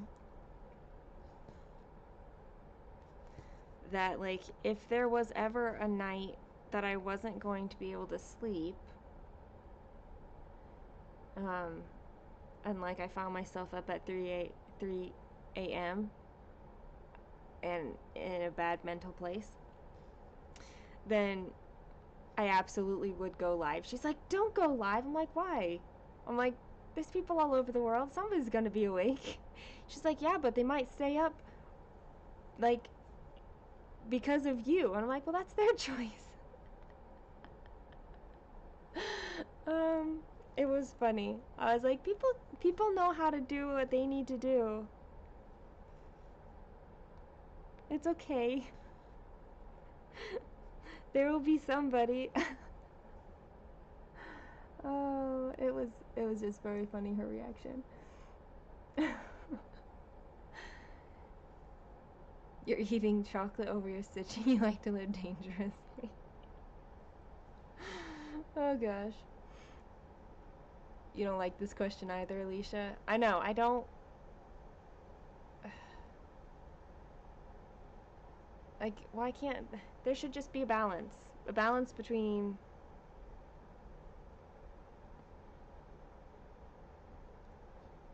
I don't know. You're working but would rather be stitching.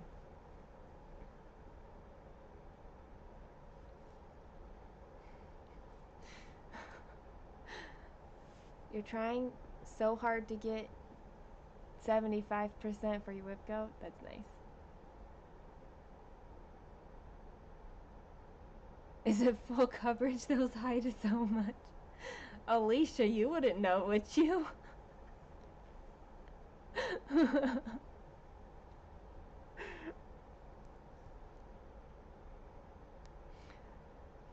Yeah. They do hide. It's Luna Mystica by Bella Filipina. Ooh, doesn't that one have really light colors too? Chocolate really is living dangerously in that sense.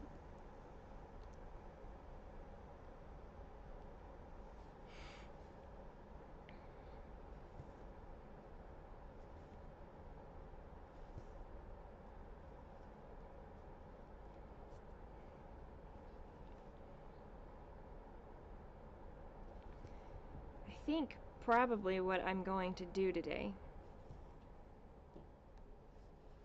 I have vague plans. Come back from the edge. I have vague plans, but I don't think that they're fake plans. I'm making this up right now that I'm feeling less on the emotional deep end. I think what I'm going to do is finish the stitching on here, which at this rate is going to take a very long time. And then I will shower, somewhere in there I'm going to try to eat something.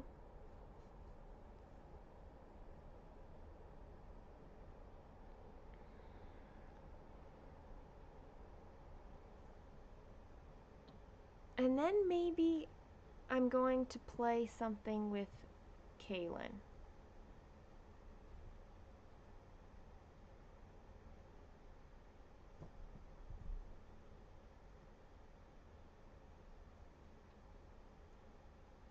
And then at some point when she goes back to dance, I'm gonna be back here stitching for however many hours I have. It's like 3 or 4 or something. Like, I don't know. Lots and lots of purples on a hand-dyed fabric, so no washing it because that you need chocolate to help you get through the day as the toddler bears. Oh man, yes. You do what you gotta do when you have that sleep deprivation.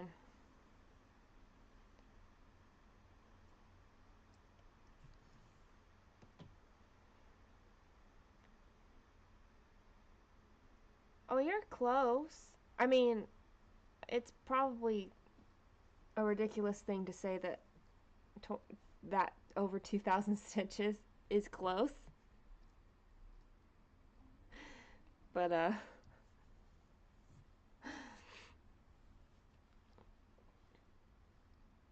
it's you're halfway through the month. Is that your only whip go, or have you met your other whip go goal? Is that your only one?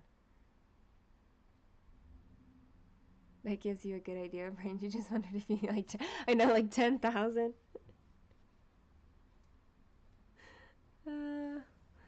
Would be ouch.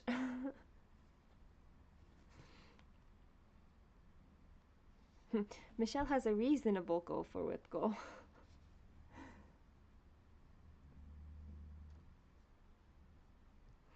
Just hope you can make it today. It's a lot of stitches for one day, but you know your stitchy speed and time.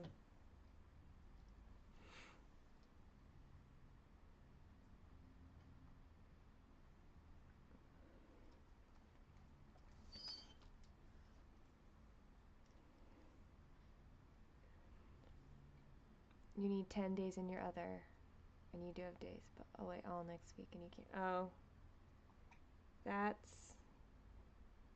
does cut down on. You have 6 days in, so you just need 4 more days on that.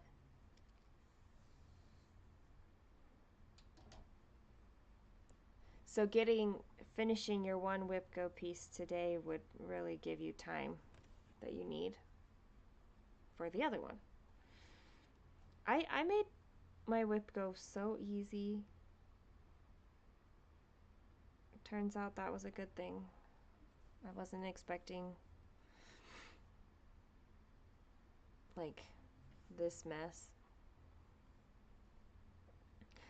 So I haven't touched my second whip go piece yet.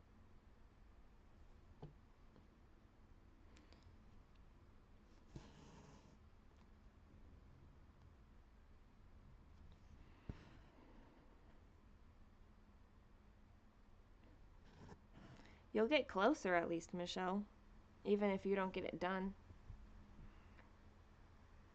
You get to start on your second whip go goal today, 7 hours. Yay! I literally said if I put a stitch in, it counts. So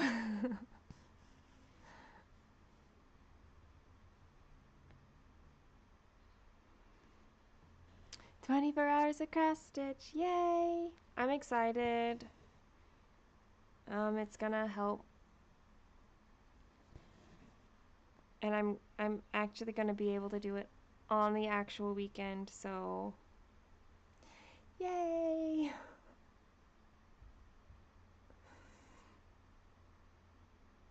Of course, I feel like right now I am basically doing 24 hours of cross stitch. That's what it feels like.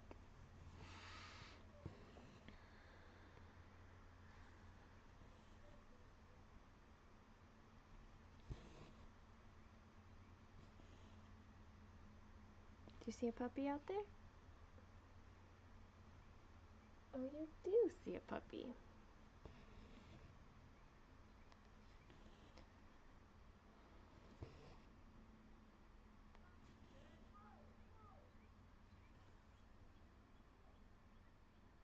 There's like yelling happening outside, and I'm not really sure why.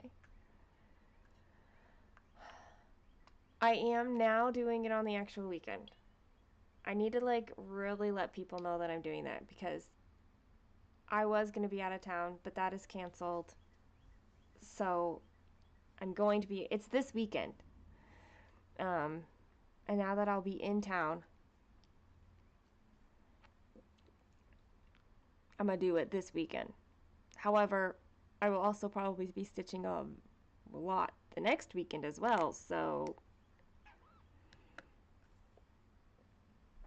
just probably not as much to 24 hours, but I know, because you were going out of town, Michelle, so you were going to miss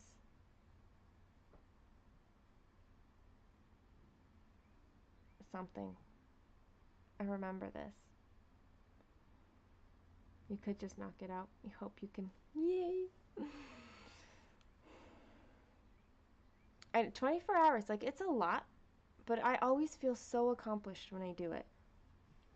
Like, I really feel like I've done that big thing.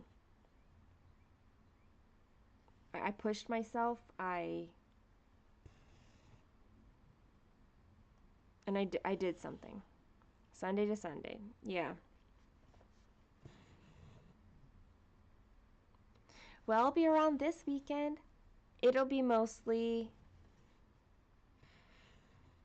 Friday and Saturday for me, because I won't have a lot of time on Sunday, but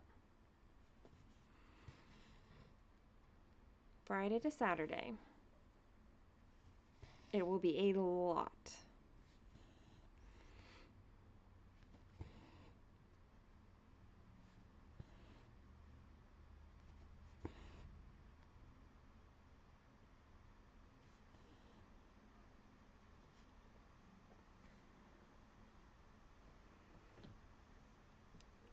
You can make it the 24 hours if you can get down to only 6 hours left. Your flight is 5. Well, and like needing to pack and prepare and things, and having a 3-year-old, that could be a challenge. I won't have this next weekend. I won't have Kaylin.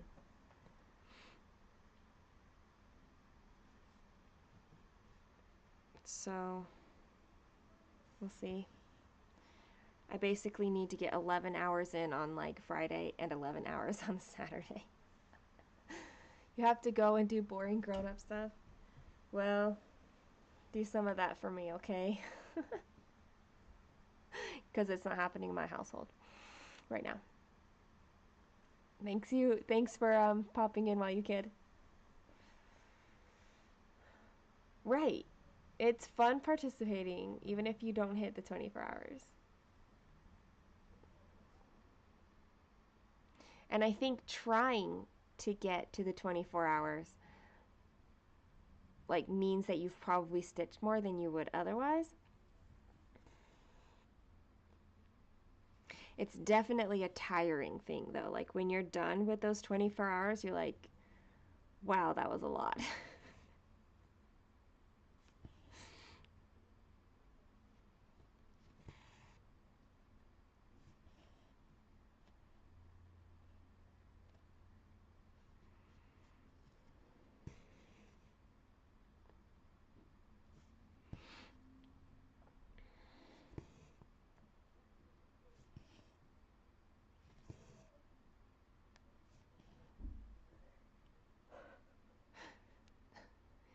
It's the yelling, I mean, it's not like an argument yelling. I think it's somebody trying to move a truck, and they were trying to communicate between somebody outside the truck and the person inside the truck. But it's like the house right across the street.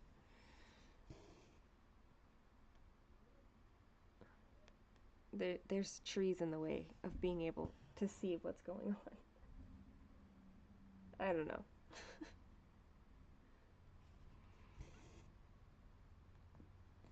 Mm.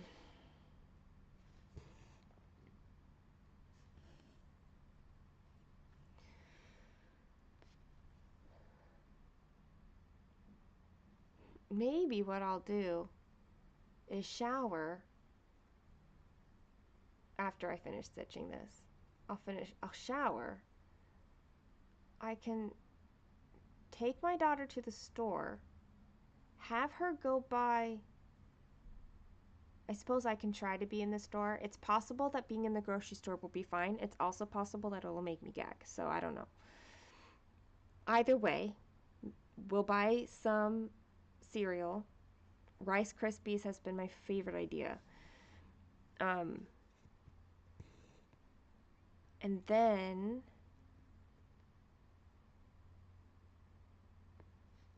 I think I want to try eating that.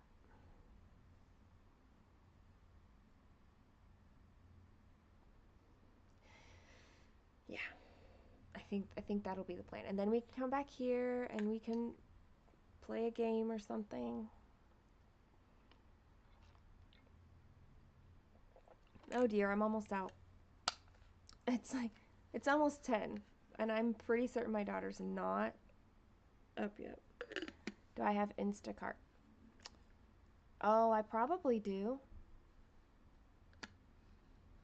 But I can also, like, I'm okay sending Kaylin in. She knows how to buy stuff. She's never had to fully do it by herself, but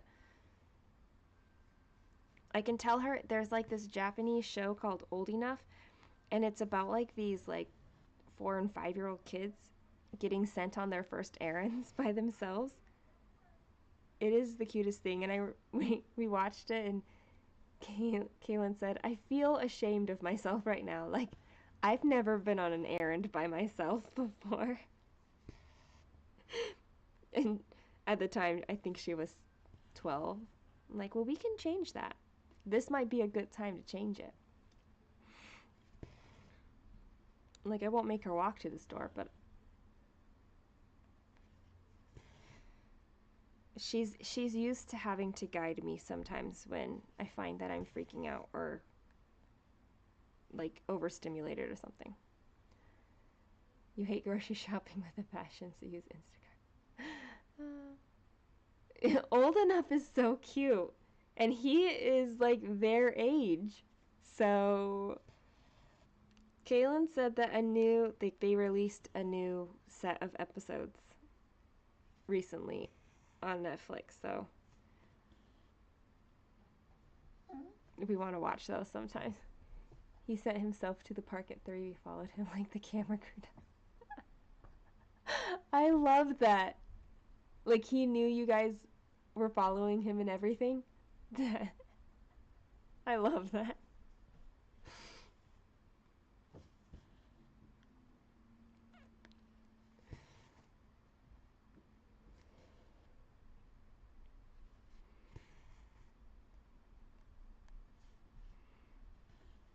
It's such a cute show.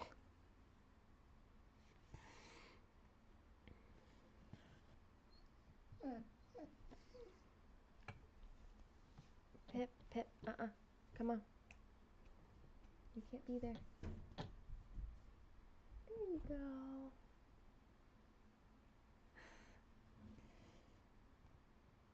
There you go. You can't imagine, but here in Canada, the kids can go home at kindergarten, so I need to get used to it. Whew, like walking by themselves. He didn't know you were following him till he got jumped on by a puppy. Oh.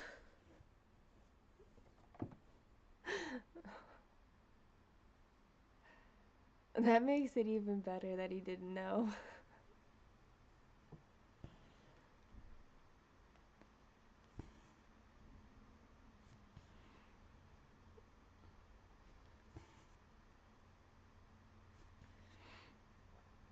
I know, little kids walking places by themselves is so foreign nowadays for America that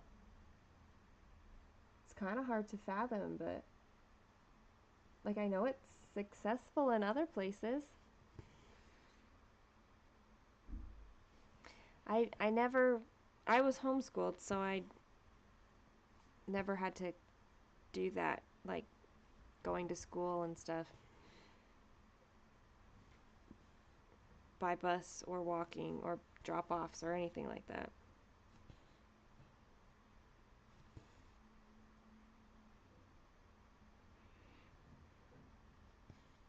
Huh. I found a missed stitch.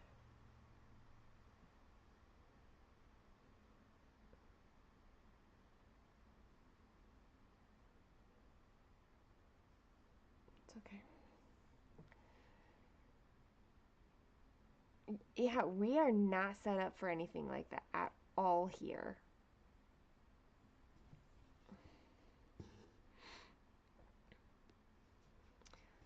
Like I only recently learned about especially in the Scandinavian countries, like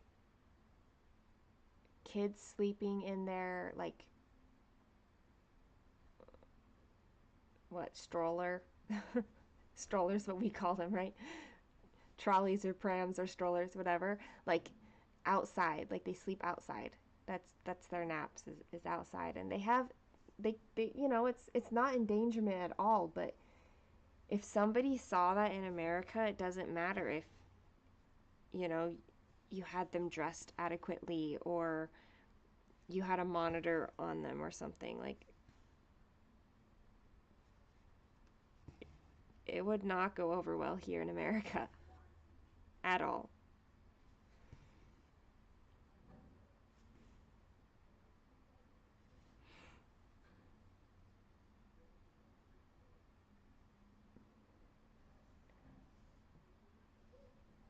Yeah, like right. Outside stores or even like you get I mean, I've even seen and heard about like even in your home them still sleeping outside and or at restaurants and things like that. That is so foreign to an American.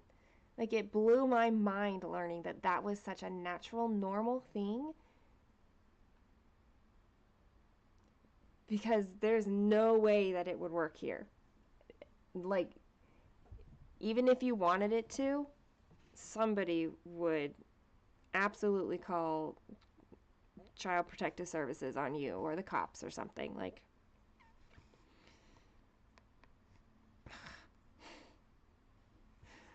or kidnap them.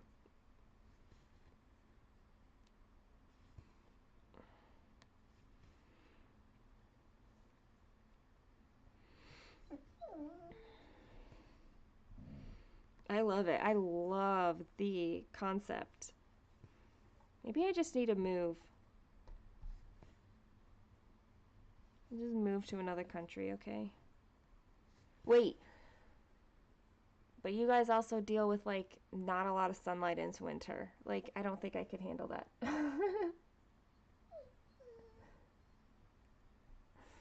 I'm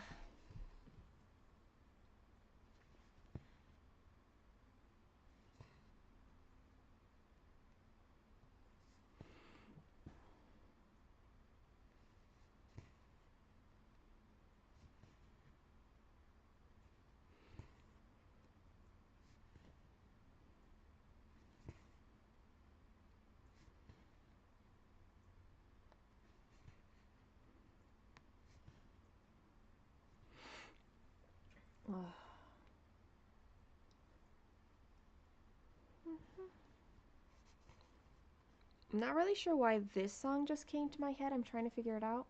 But like, look for the bare necessities, the simple bare necessities.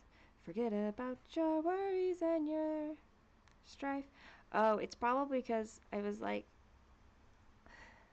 let me move to another country. And then I was like, well, really? Really, I don't want to move to another country. Well, I don't know if I do. But that's like me just being extreme right now. Too many horror stories here in the US of kidnapping. I know, but honestly, like kidnapping isn't really I don't know, it's more fear-based than actual. I'm not saying that kidnapping doesn't happen. Just that I think that it's more fear-mongering than anything else.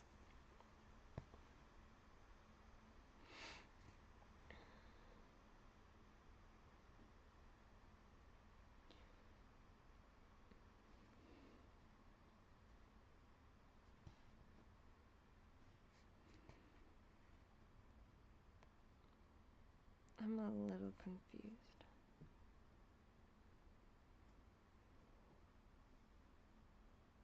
I have several marked off stitches that I haven't actually stitched, and they're all from this morning.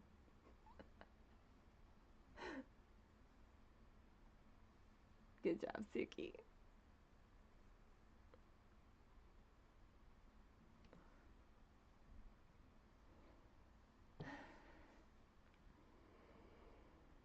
That song gets stuck in your head often when you wake up in the middle of the night.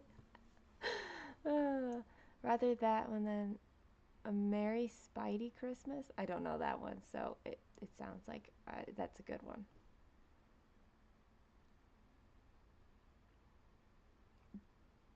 Goals. Oh gosh.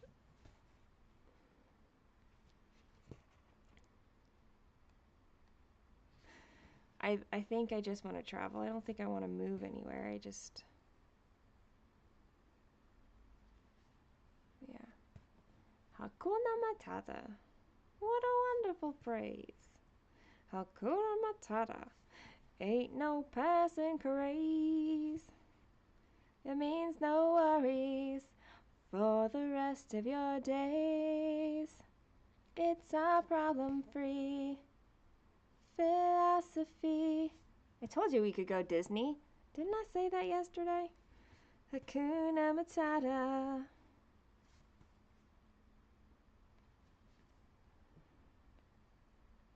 You would have to have a 3-year-old boy and be thankful that you know. The show was awful. Oh.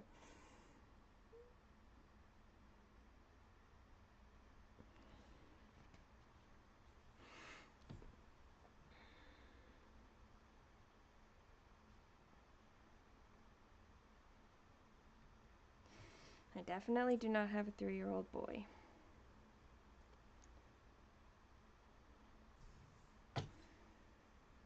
Back me up, Pumbaa.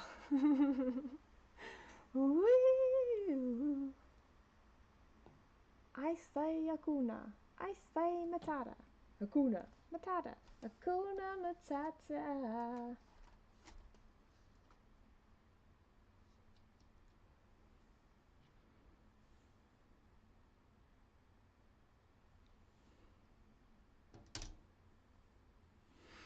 I haven't watched that one in a long time. I feel like it's gotta be coming up in my Disney watching because we just watched Aladdin. That was in 1992. And I feel like Lion King was like 95 maybe?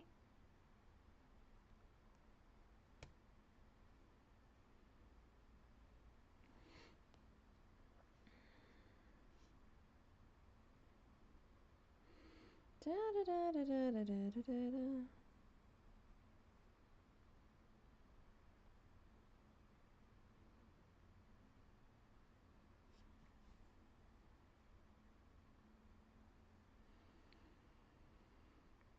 I'm really...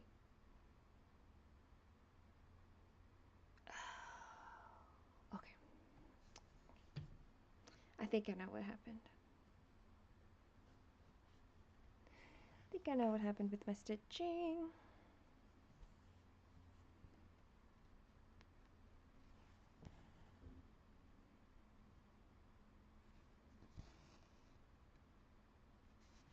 I'm still trying to decide what to do about my daily 30. Like, now that I have all of those parked threads stitched in, I do think, like, stitching the brown part all the rest of the way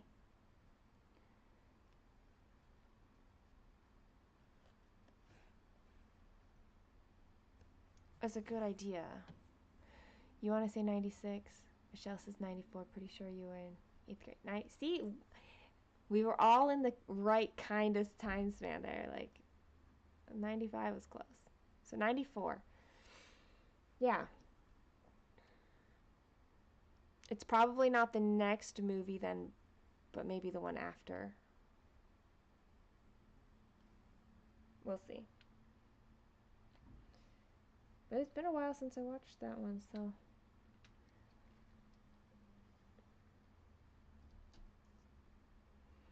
Kuna Matata. I don't think I ever watched the live action of that one either. Hi, Joyce. Still tired, so you'll probably doze off. I don't. I can't blame you. You'd fill in the Q snap? Where is... Oh, it's attached to my Lowry. I won't pull it down. I just know that, like... Okay. I said I wasn't going to pull this down. I know... Yeah. Her dress starts to come in. And there's kind of a part of me that wants to work around the different colors in her dress. Like, not start in on those colors yet. So maybe I could fill in the Q snap, but like around, like not introduce new colors. That would be her dress.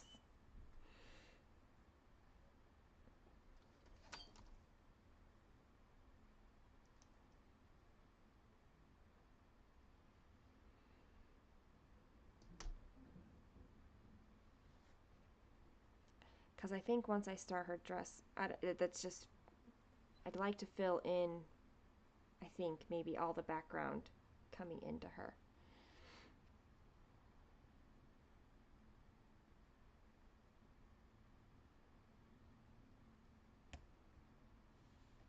All I saw with the previews for the live action Lion King just seemed kind of weird. I mean, it's really hard to call it live action anyway, because they're animals. Can't really do live action animals in this way.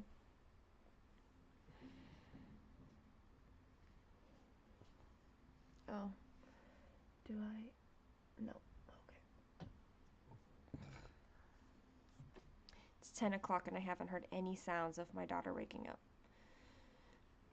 My bedroom door is right on the other side.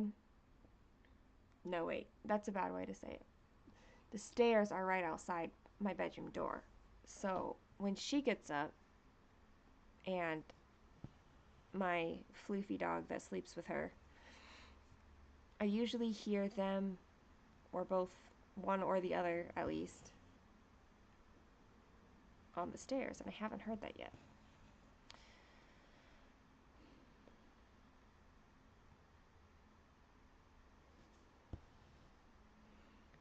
We just looked up at the line. Oh, Lion King is next. Nice. How was the Aristocats made in 1970?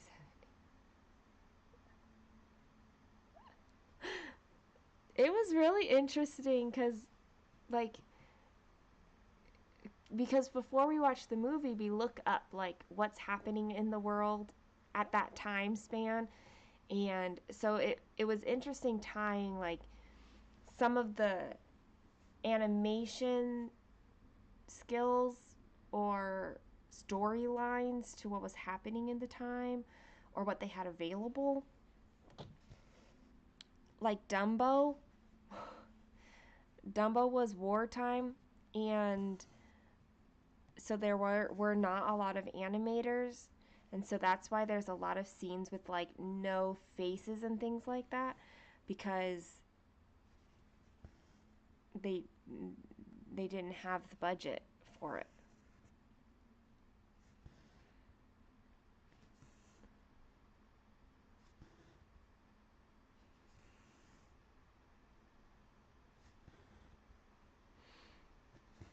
I never remember which movie is next until like it's time to sit down and watch it. So there's that. There's only one version of Aristocats, though, isn't there? Is there more than one? Do mi so mi do mi so mi do.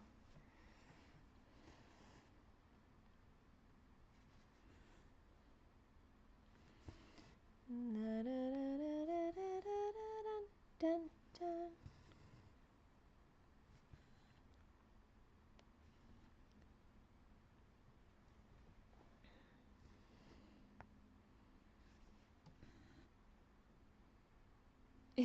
It really has been very interesting, like to to see how the animation styles have happened. Last year, like last February or end of January, I don't know, it's been just about a year. Um, we went to Disney World and went to like this smaller, like kind of out of the way. It wasn't really busy. Um, Oliver is Disney. We watched that one. It is Disney. Um,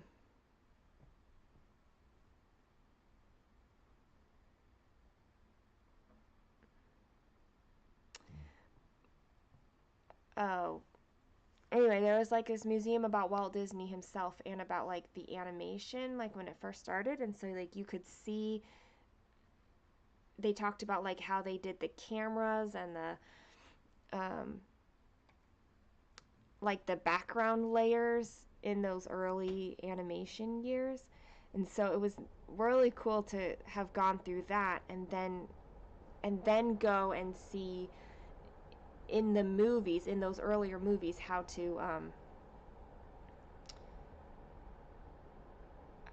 that animation like changed over the years depending on what technology was available. Maybe you got mine. Oh, when it was re-released. Good morning, Jess. How are you?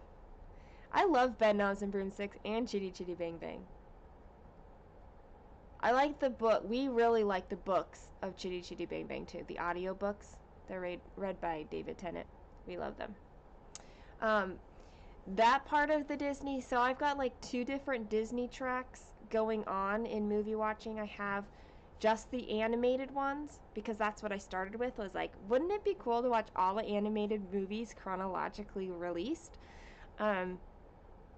But then I had this idea like, but there's so many Disney movies, like especially the older ones, that I really enjoyed, and there's probably so many that I've never seen. So I'm also sort of kind of working through the Disney movies, like all of them from the beginning. And one of them was this kind of like I guess, kind of a documentary type film where they did show a lot of how movies are made, like with the sound and the animation and stuff. That was really cool. I can't remember what that one was called, though. I'd have to look it up again. But it wasn't very long, and it was really neat to see like how they did it at the time. You're exhausted, you're middleist, and you stayed up till 3:30 diamond painting together. I mean, crafting until early morning hours. Um, oops. At least you don't have school today, right? Or she doesn't have school. Babes in Toyland is kind of creepy. That's the one with like, get your, the candy guy, right? Get your licorice, your lollipops. You weren't going to do 24 hours this coming weekend. You've decided to do 24 hours family weekend. Ooh. Oh, that's fun. Get the whole family in on it. 24 hours of Legos and you. Yeah, I love that. That's fun. I love it. Make it a family affair. That is so fun. Okay, yeah. It's been a long time since I've seen Babes in Toyland. And I think there's parts of it that I like, but it is kind of creepy.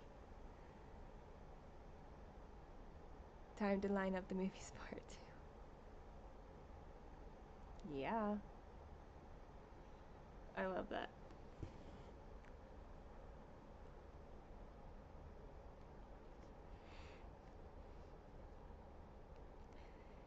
It's a good time to just be like super creative all at once. Like what can you do creative like that? Babes in Toyland is a staple on Thanksgiving. We always watch it after the parade.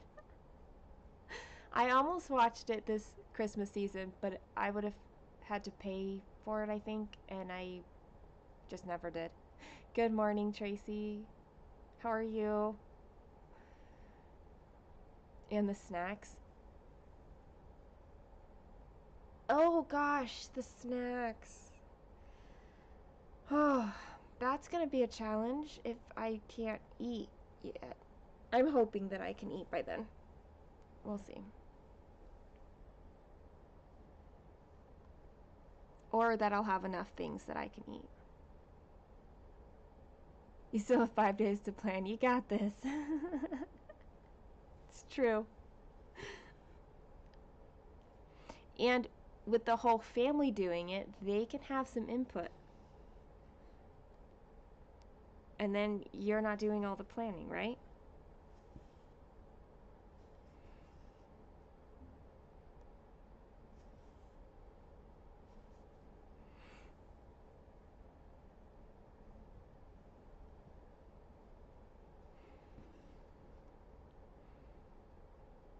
I guess if I'm still not eating at that point, there's nothing for me to plan, but hopefully I'm eating. I thought I was calling a doctor. Okay, but it's only 10 o'clock and I've been live since before doctor's offices were open. So, to be fair, I've not been available to call them. I will tell you, I'm sleeping. So that's a big thing. Like I'm sleeping, and emotionally and mentally, like I'm having struggle. Like the first 50 minutes of this live is me bawling, so there's that. The biggest thing right now is the eating. And I'm not sure what they could do for a gag reflex. But that doesn't mean I shouldn't still call anyway. I'm just trying to decide, like, because I am sleeping and I don't need that help. And so, like, I don't need sleeping pills, and I don't think I need, like, an antidepressant or anti-anxiety thing. Like, what? That's kind of where I'm at right now. But I have been live since, like, 7:30, so I'm gonna need 5 boxes of Rice Krispies. Only if the Rice Krispies work. We have to test them first. Nathan finally gets to go back to school, and you back to work tomorrow morning after 2 months. What? You got an adjustment there. Good morning, Peroska. Invest in foods with no smell. Yes. Last night, the ramen in the homemade broth, I was able to eat like 5 bites. That felt really good. And it didn't have that much of a smell, but the broth gave me a little bit of flavor without being like too much.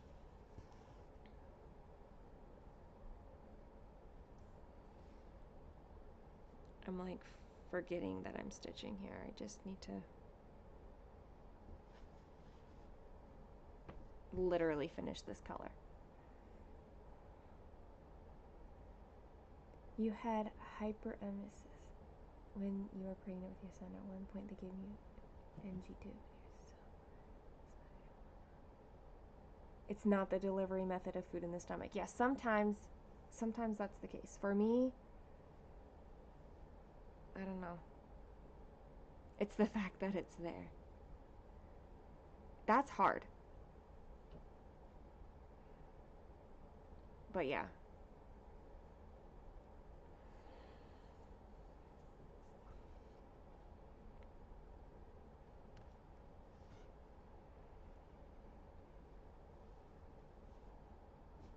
Guys, I don't know where my scissors went again, and it's not on my other knee.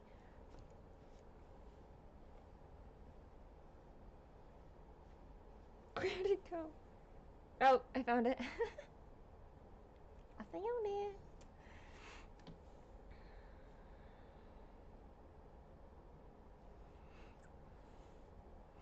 It really,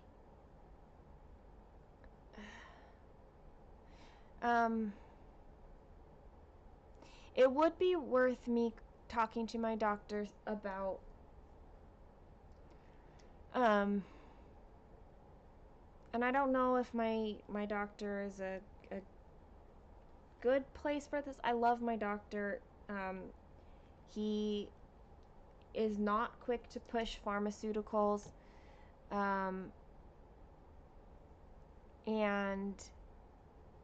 I really appreciate that. Like, he really likes, he lays out your options and tries to find something that both you, he said, his philosophy is that if you're not going to take the option, then it's not a good option, no matter what he thinks, really. So he says the best option is the one that you're going to take action on. And so he is very good about listening to what it is that you want and like working on that. Perelska, congratulations on your exam, getting a high score. Good job. Congratulations.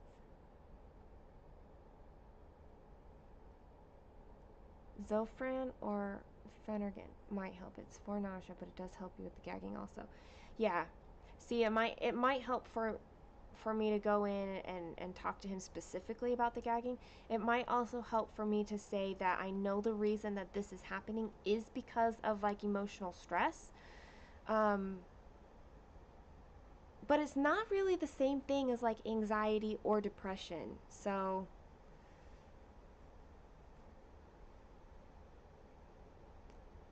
they recommend trying a dose of B12. Oh, B12 is, I do have B12 with half a dose of Benadryl.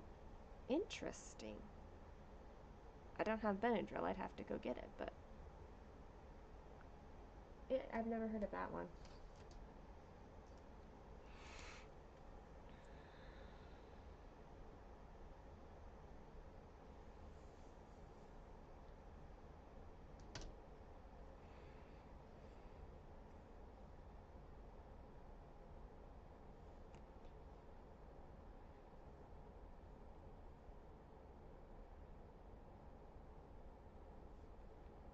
It's possible that if I have something to relieve some of the emotional part, that the gagging part will just ease up on its own.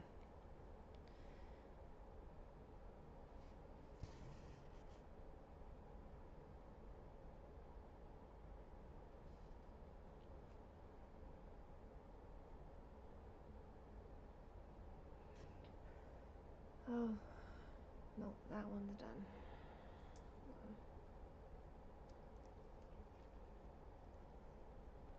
The Benadryl is because the nausea meds available today are just souped up antihistamines. Oh, there you go. Apparently histamines are the cause of severe nausea and gagging and vomiting. I see. And with stress, that makes perfect sense, as stress can cause your histamines to go crazy. That, I mean, that does make sense. That's my life right now. It doesn't even have to be like a really stressful situation in order for my body to go funky. It's just not normally this bad, so I can make it through. I know you're not medical.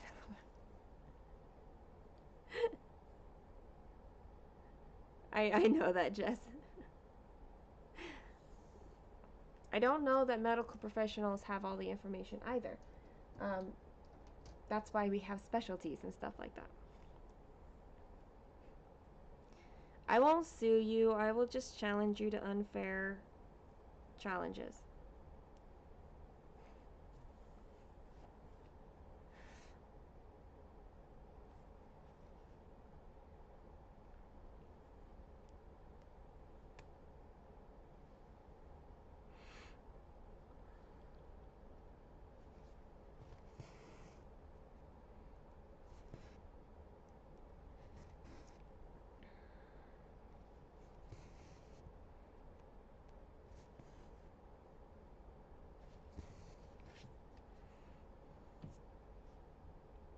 I really love the ribbons in her dress.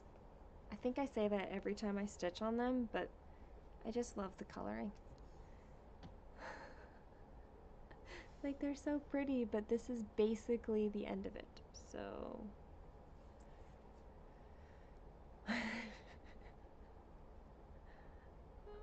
I will just have to join in on South.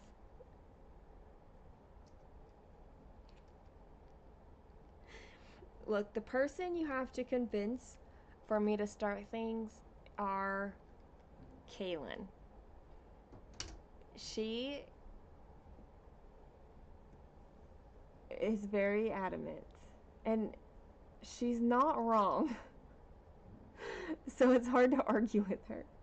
I think the best kind of stitch alongs for me right now are like the challenges that are like I can use my own pieces for. So like the daily 30 is perfect because I get to pick what goes in that slot. Nobody else is picking for me.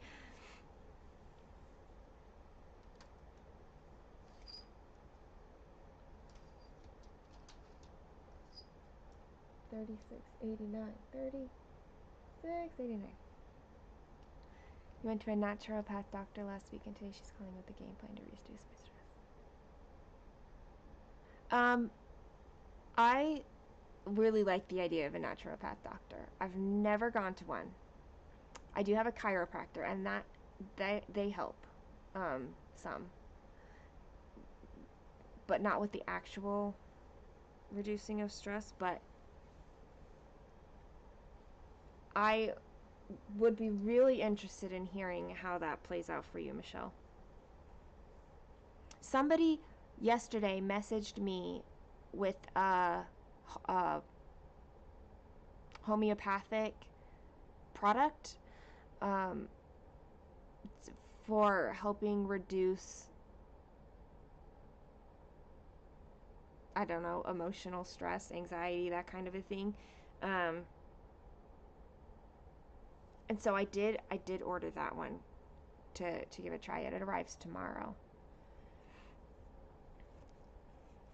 I will innocently challenge you to a crafting delay. You have no chance.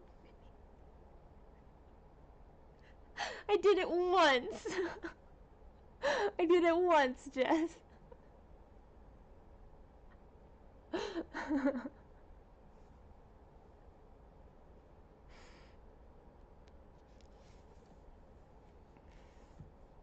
A dietitian therapist. I believe food to be such an important part of how our bodies run. I'm just not very good. Here's the thing. I'm not very good on my, like, how do I say this? On my own, I'm very good. I feel like it. But when I have to deal with other people and their preferences and their comments, sometimes it's hard. It's an emotional load to me, and it gets stressful, and then I'm like not feeding myself the best, which is not the problem right now. Right now it's just getting any kind of food, but normally speaking.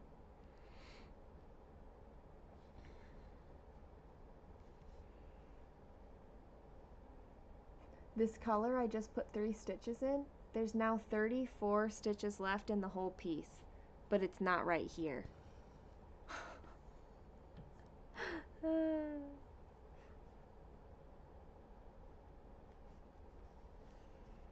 You watch out.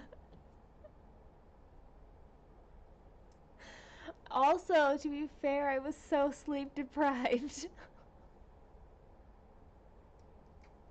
I don't think normal Suki does that.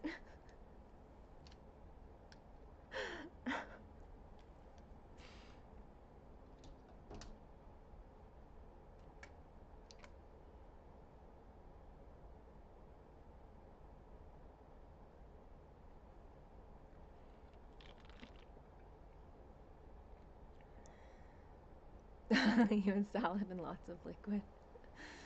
Oh, I love salads. I can't eat it right now. I'm out of lemonade. Where's my daughter? Maid, where are you? That is where you go, Oscar, trying to find the last 34 stitches. I feel like they're gonna be down. That's the thing. Okay, there's one stitch here in that color. They're literally ninja stitches, and a lot of them are in the bottom shelf, I think. Yeah. There's like a cluster that'll be in like the bottom corner. Most of them are going to be in the fourth shelf.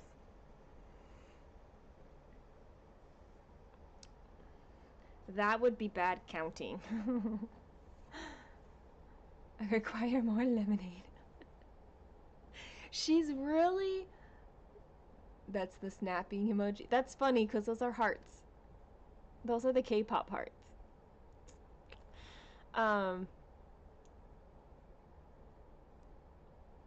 She really is good about making sure that I have the food I need. She's refusing to do the dishes. That's okay. So there's quite a buildup in my kitchen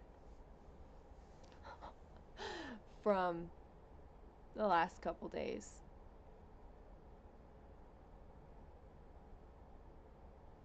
Yeah, you've got heart fingers, and you've got these hearts.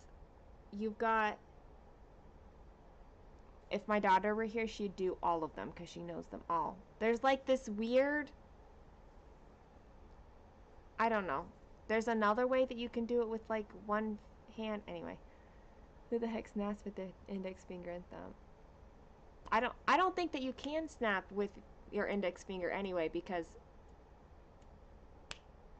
Yeah. This is definitely finger hearts.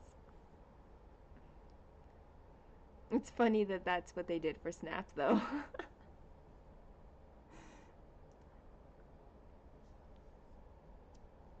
It's either... Yeah. It just makes, like, a rubby sound.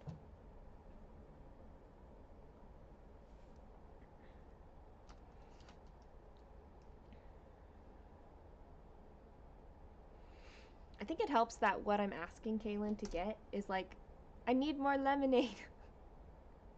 There'll be times that I forget I can't walk into the kitchen, and I'll walk in the kitchen, and I'm like, oh, this is bad, and I'm, like, closing my eyes. I'm like, Kaylin, come help me.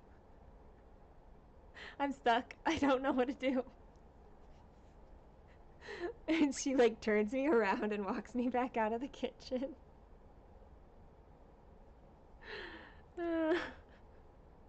Like, it's been so good that she's been with me over this weekend. Because, like, I don't know what I'm going to do this next week when she's not here. Someone needs to write them a letter. Be like, no, that's not Snap. No, you probably will have to call in. No, that's only for canceling services. Never mind. And nobody wants to call. Like, can you take the tag off of that? Because that's not snapping. It's just finger hearts.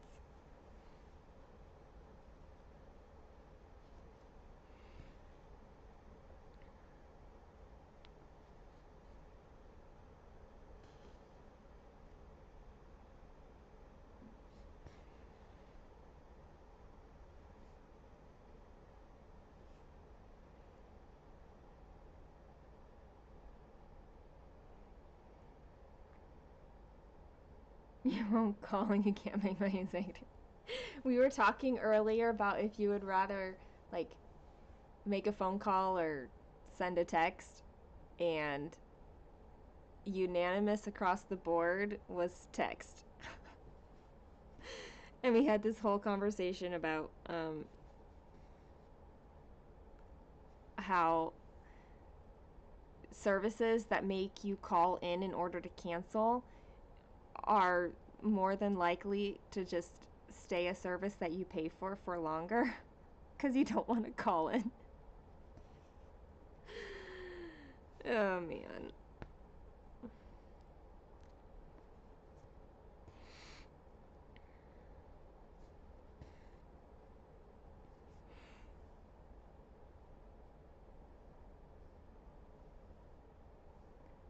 If information requires a phone call, we would never know the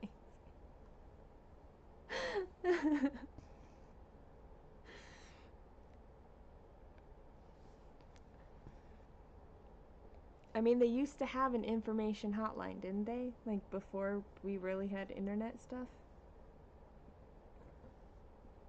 I'm too young to know that. I don't. Where am I going? Over here.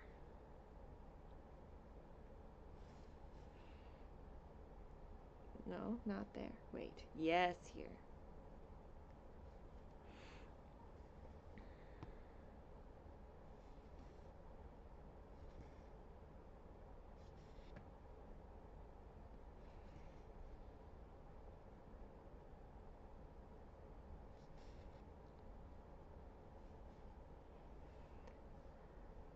(411) Is that still a thing? Like, can you still call 411 and get information, or did they like do away with that because? Oh well, I guess I can't say that nobody uses it because I don't even know. Maybe, maybe it is a preferred method for some people.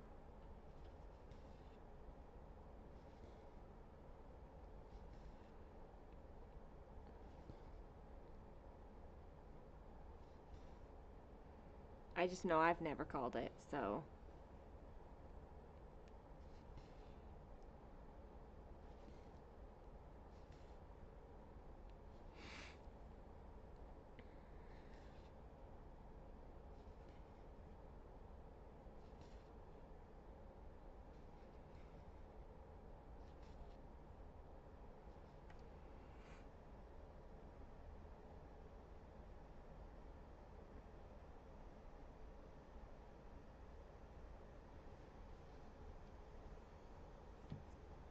This is such kind of a.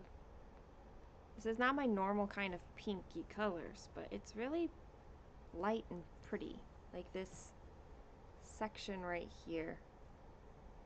Can't see that too well, but it's like a baby pink kind of color.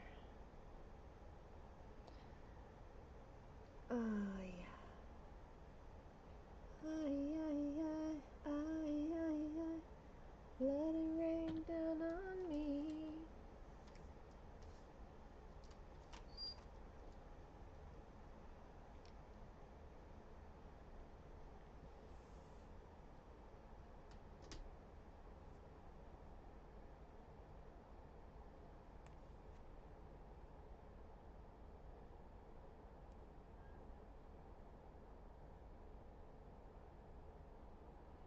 Da, da, da, da, da, out of my mind. Let it rain down on me.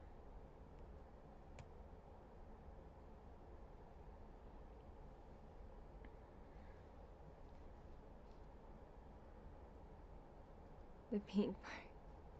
It really does, like, this is her dress, and it becomes so ethereal, and like down here, this is book.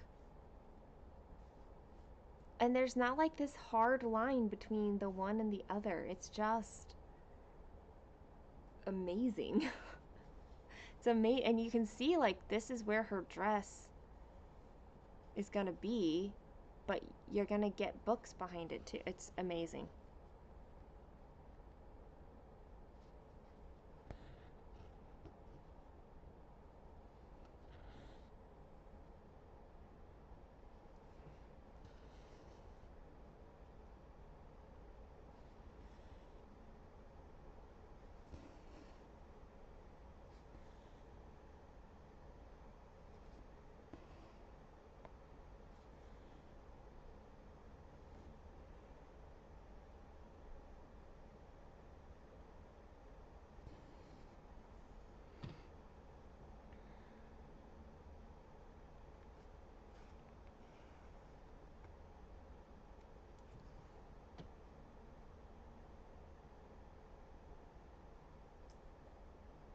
And then there's even like a bubble in there too.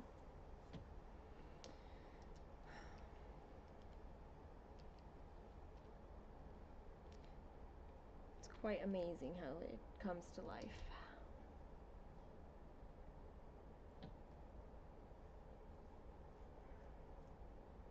I'm only at 336 stitches, y'all.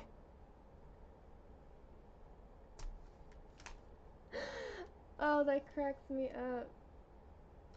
Oh gosh. I just have to remind myself that like for 50 minutes I was crying like I was not really stitching. So now that I'm actually stitching, we can make progress. Oh golly.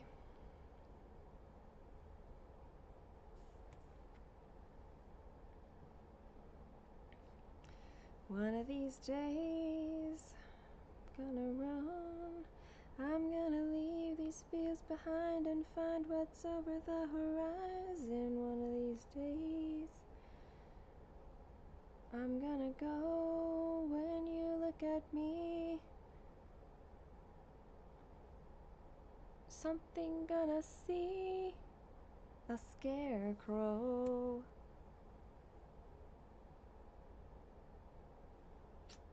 I don't know what that word is. When you look at me, what you're gonna see? What you're gonna see? No, you're not gonna see. You're not gonna see. That's what it is. A scarecrow.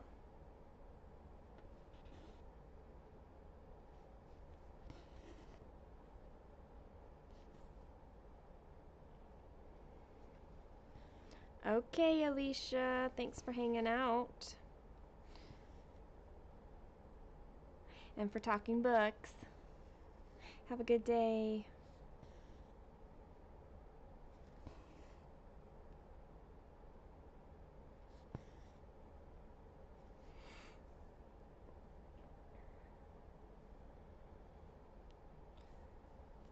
I can do it.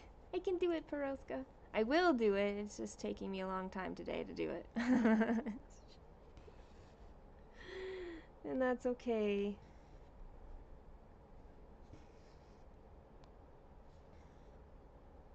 There's life lessons in that, right?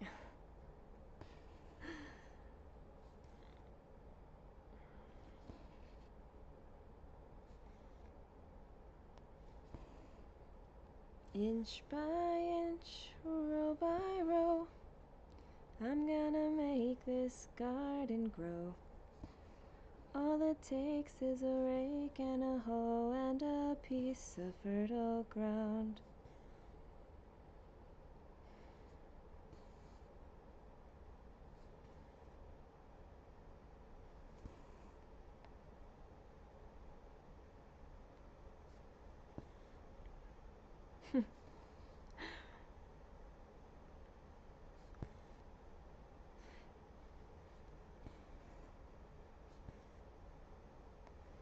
Stitching teaches me that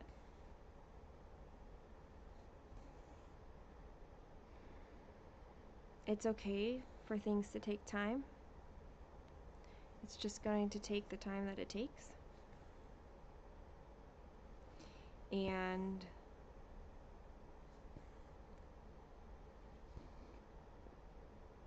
there may be mistakes and undoing and missing pieces, but in the end, whenever the end is, it comes together to create a whole.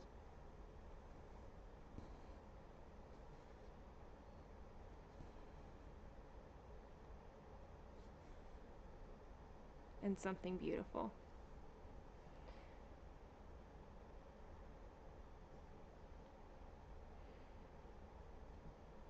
I'll be here with you. Yes. Very much so. I'm not. Yeah. I'm not going anywhere. Except forward.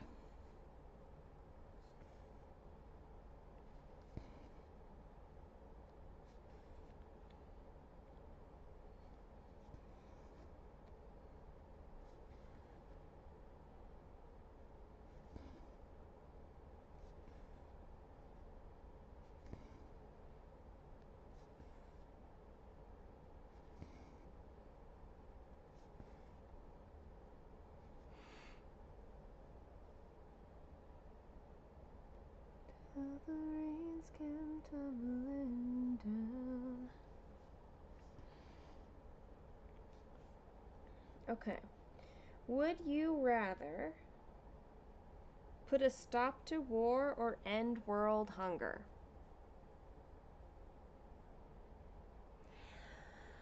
I feel like putting a stop to war would help world hunger. Hi, Charmaine. Just lurking. Excellent. Oh, gosh. And now you're basically getting all my stitching sessions, because usually I watch FlossTube while I'm stitching, but I've tried it, and I just feel not occupied mentally enough. So basically, you are all getting my stitching sessions. Okay, so I feel like ending war would help world hunger because you would no longer need the effort and the energy to go towards all the things that war takes. Like, it's not just the soldiers, but like it is the soldiers, it's the equipment, it's the weaponry, it's the food to feed them and all the clothing, like everything that goes into having military, maintaining them, and then the costs of fighting that war, not to mention all like the lives lost and everything, the devastation, the trauma, the horror. All of that effort could then be put towards world hunger. Hopefully. That's how I would do it anyway. I'm glad, Rachel, that you had a good workout. Hopefully, I am feeling much, much better. I think that cry session earlier was like very needed and unavoidable, and I didn't have to have that alone. Because if I had had that alone,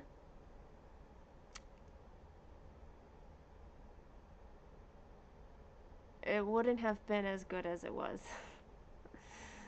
So, it's going better.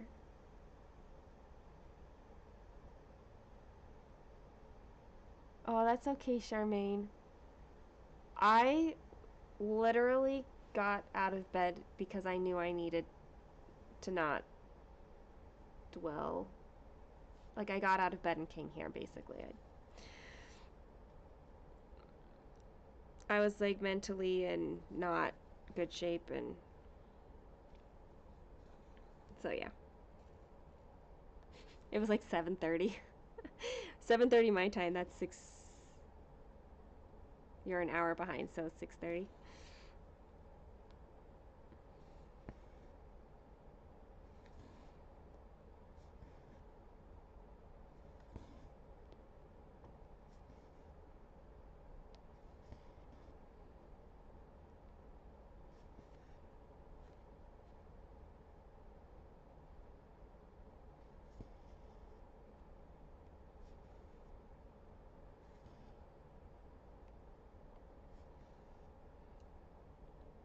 Kansas City, Kansas, or Missouri?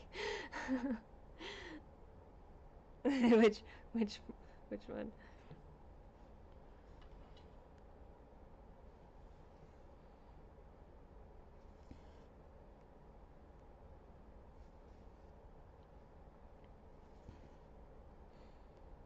I know somebody else from Kansas was here earlier. Oh no, she's still here.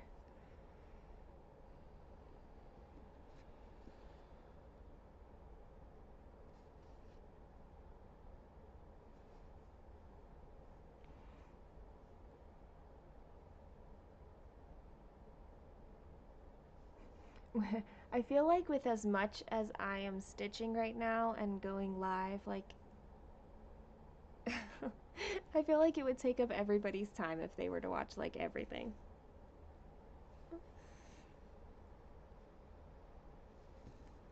And I don't expect that at all.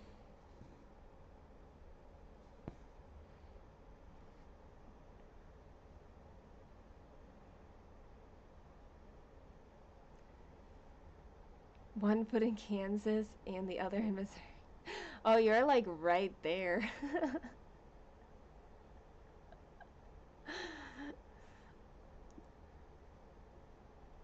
Oh man, I'm yawning now. And that's probably a good thing. It means I feel maybe more relaxed than I did before.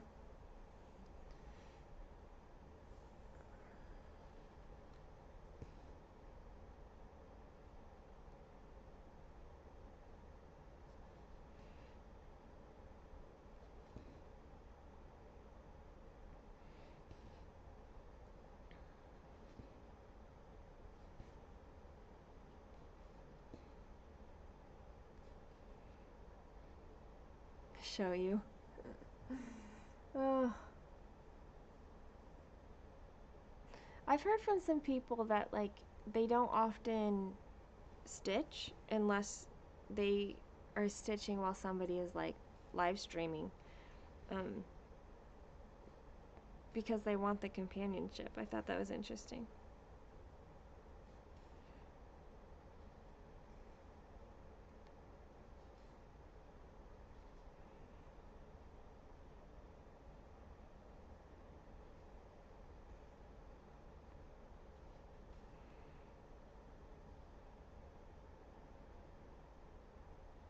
You're from South Africa, living in Overland Park for 4 years now. Oh, is your husband also from South Africa then?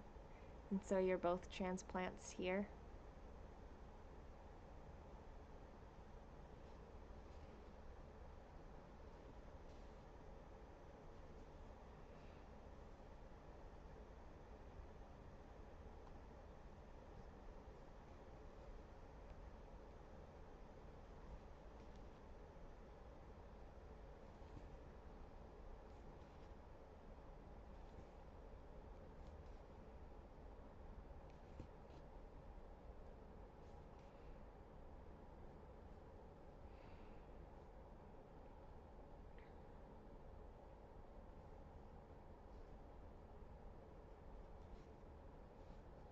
Oops. And we got together in the middle of the night. Just hold me. Just hold me tight. Oh. La, da, da, da, da.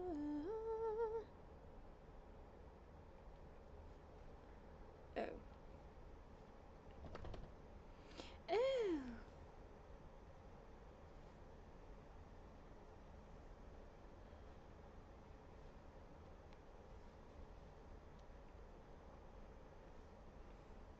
Okay. I live in an area of, well, just the area that I live in are like people who haven't moved around much. So like they live here and their parents and their grandparents and their siblings like they don't they've not moved around the states and things. And so I am like pretty new to the area still, and I've lived in Virginia for like 6 years now or something like that. I lived in this part of the town for like 4.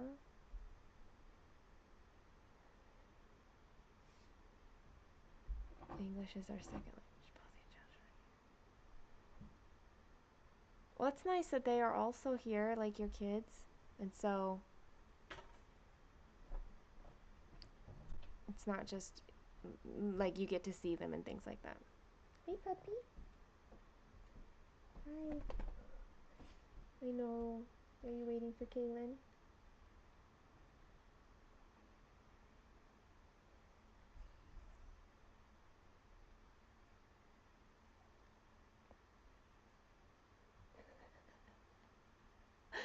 Can you see her little puppy face? Look at her. She's so black that it's hard to see sometimes.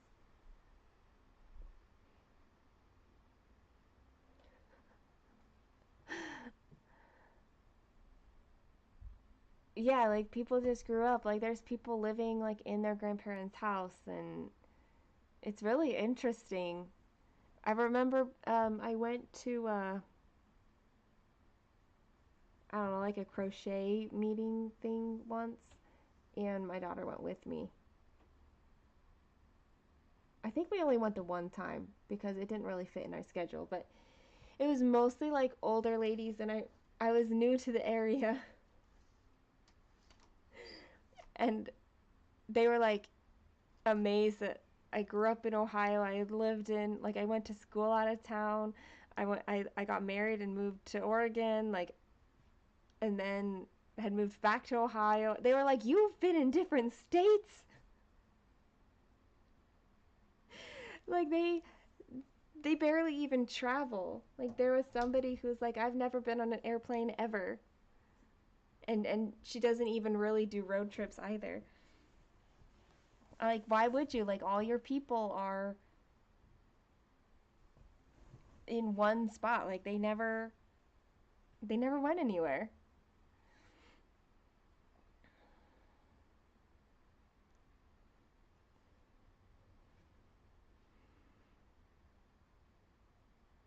My dance studio, I feel like a I don't know. I feel like the new kid on the block, even though I'm no longer the new person because this is I think my fourth year there.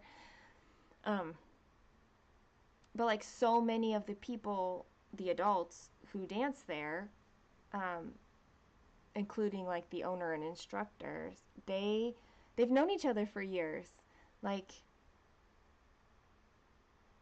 years, like from college or even high school.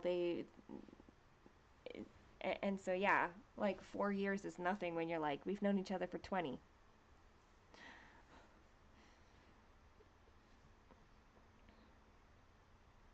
Traveling, I think there's so much that you can learn without traveling, but it is enriching is the right word for that. Like I really want to travel more. I want the experiences, and I want to see people, I want to meet people, I want to know how they live. I don't just want touristy things. If I had to pick between meeting people like locals and seeing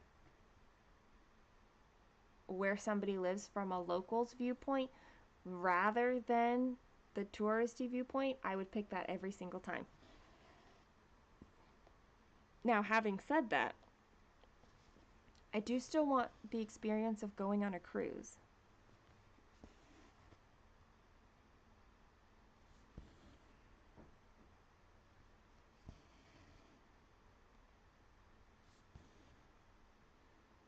And a cruise is definitely more like fun vacation rather than like that same kind of travel idea.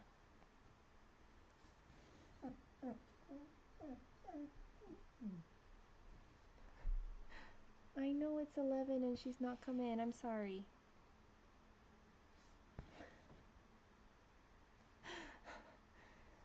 Me being all out of whack has everything out of whack right now.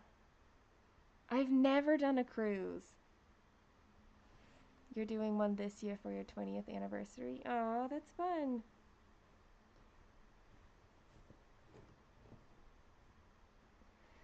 At one point, I was planning on doing one for our 20th. But there's not exactly an hour right now, so there's no plan on that.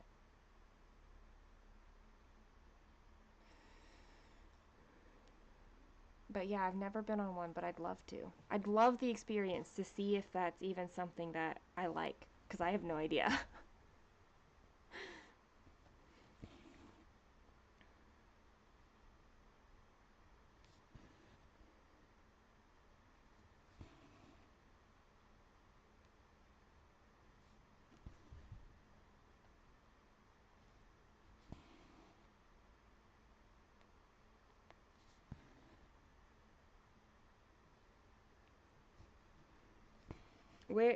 what cruise are you doing for your anniversary?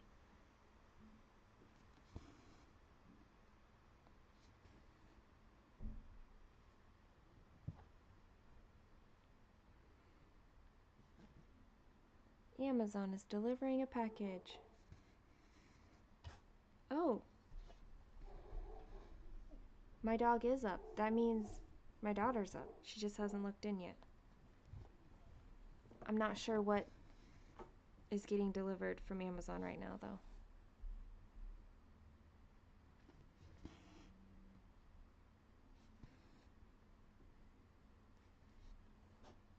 It's okay. It's just the delivery. Come on. Come here. Come on. Don't jiggle everything, okay? Go on. Thank you.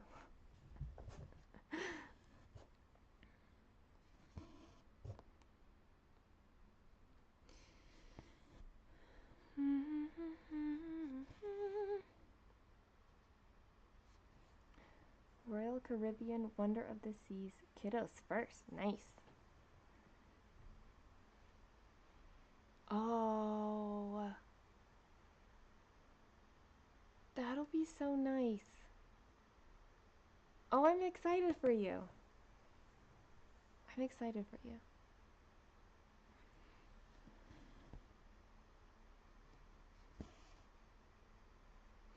I think that for a long time I never prioritized that kind of a travel. Like, I think I felt the pull to use money in other ways, and it's hard for me to like do something that in a way feels frivolous, but at the same time I don't think is. You've also done East and West Caribbean, New England, and Alaska. Nice.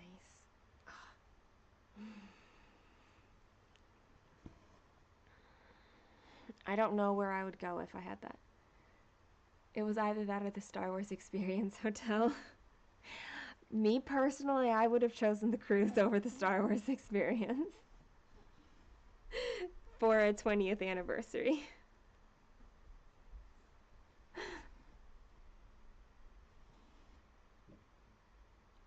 But I am not like that into Star Wars, so I'm not really into it at all.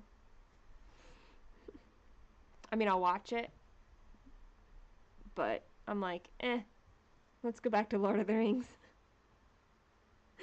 Now, one of those Lord of the Rings tours, I would absolutely do. With, like, no hesitation.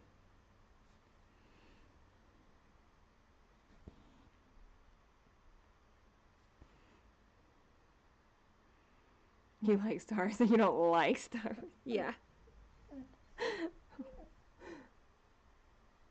I get you right there.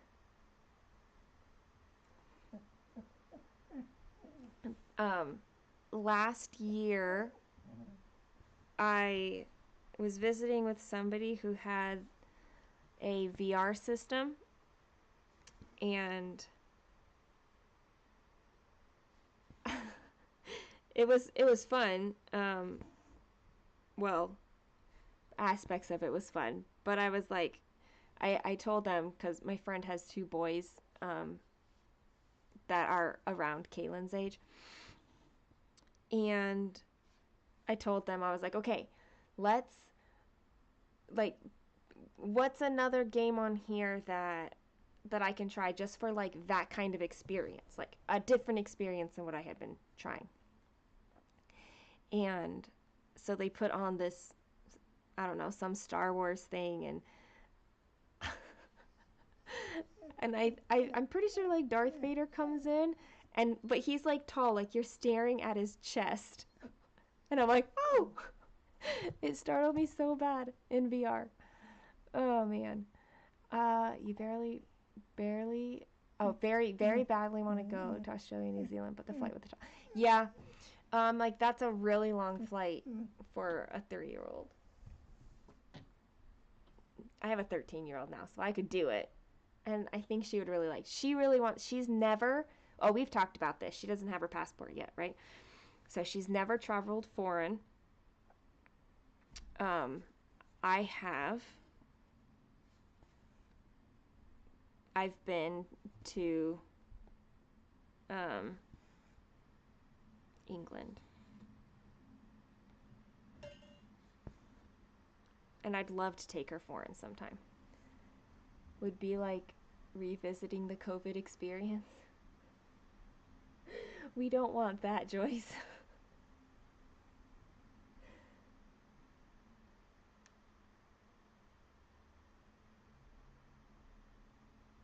um, yeah, we don't want the COVID experience again. That's another thing that kind of halts me traveling on airplanes and stuff is that I don't like how like all the hoops that you have to go through, especially foreign with COVID. You know, like you have to certain places require tests and proof and like it's just a lot of extra right now still. And I don't want to do extra.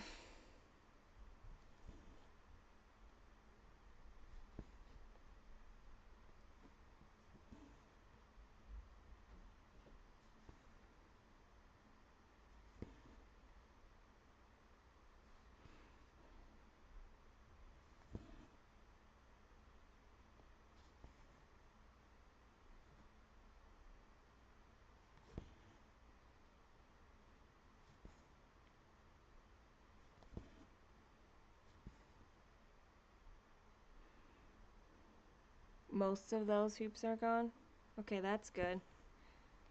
I haven't really looked into international travel in a while, so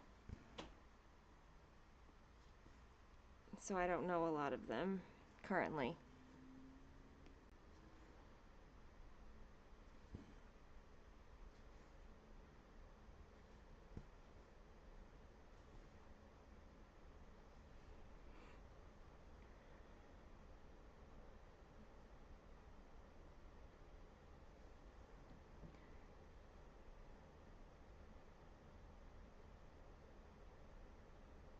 Six times in 1 week and 3 times. Oh my gosh.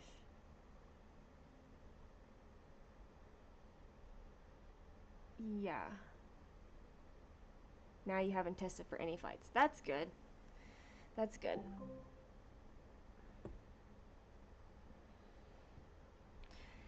It's just like all of this extra and yeah, being confined with the toddler on an airplane.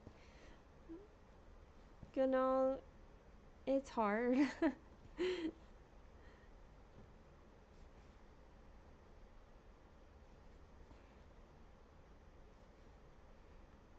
Like they're not trying to be complicated.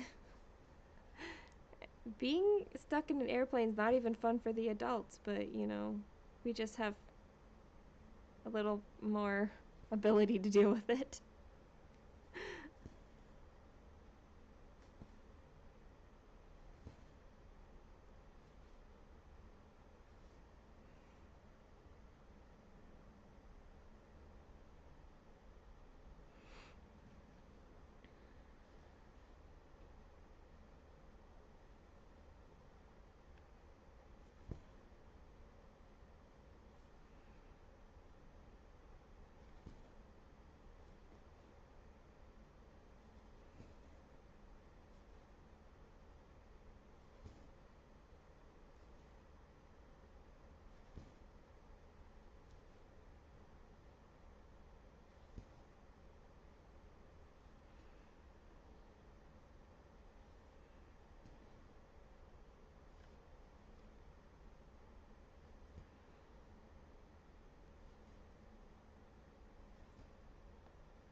I remember when Kaylin was pretty young, like just barely walking.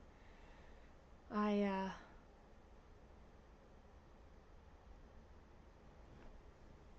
would walk her up and down the aisle of the airplane when it was available to do so. Like we would go at her pace and she'd just like toddle along. New Zealand is a long way, but I feel like it would be totally worth it. Not just for the Lord of the Rings things, but for its like, you know, the beauty and things like that.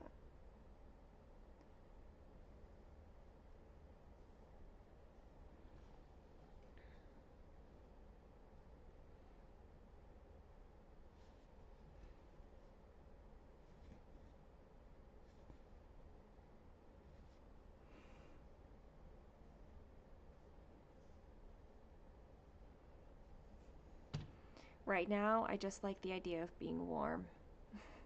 I always like the idea of being warm, but I am especially cold and misplaced my scissors. Okay, they are. And so New Zealand right now, like, I know that they're really warm. The idea of like going to the beach would be fun. It is a bucket list for you. Well, Michelle, how he does right now on the 5.5 hour flight is going to be different from like in a year from now.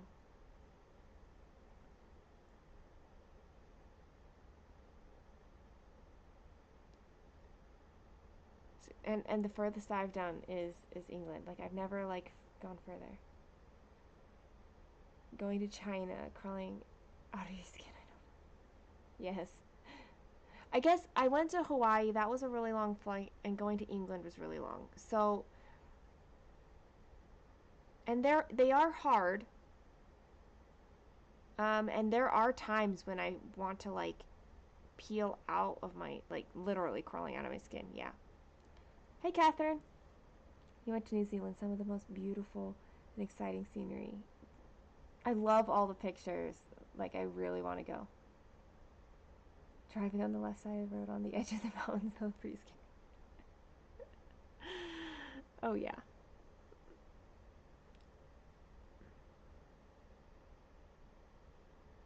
Oh, yeah, I never think about school and travel because Kaylin's homeschooled. So, like, I can still travel. I mean, now that she's in dance classes, I'm a little more selective on how often that traveling happens. But, oh, for sure, girly, I would come in not this time of year, like, not when it's cold. The sun has now hit my screen, and there's a lot of dust on my screen, so now I'm gonna just wipe that dust off of my screen carefully. There we go. Everyone is so patient. No horns honking for slow drivers. You need like one of those I'm a foreign person sticker. Or like car magnet or something. Hi Elaine. In Northern Ireland. That's fun. We took Ambien and then didn't sleep? Oh.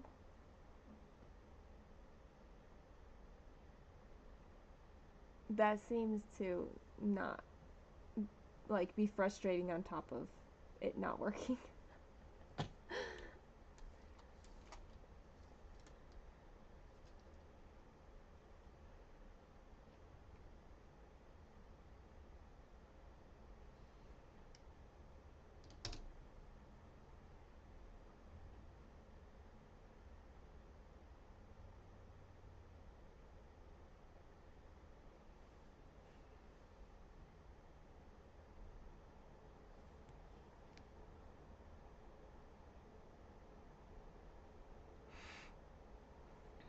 everything I've seen filmed in New Zealand, yes, it's gorgeous. And I don't think it's just like movie magic, although it is that.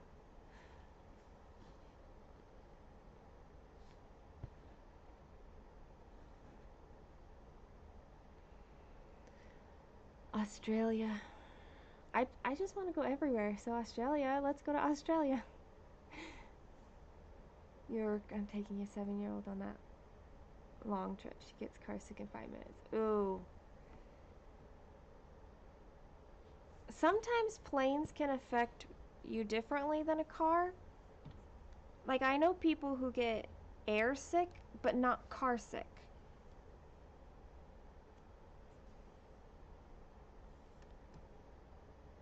And people who get car sick, but not air sick.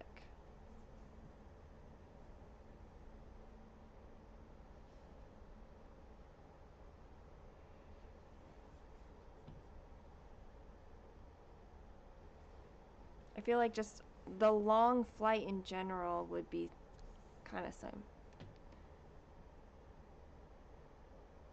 I know, like, I love it knowing that there's beauty outside of that. I feel the same way about England too, is like the English countryside. I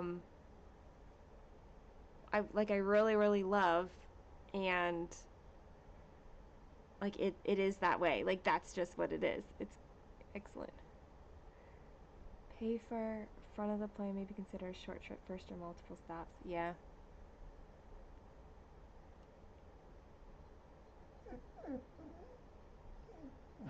you get sick in every way but the airplane. I mean, the way vehicles move and the way boats move is just very different from in the air, so it affects our bodies differently.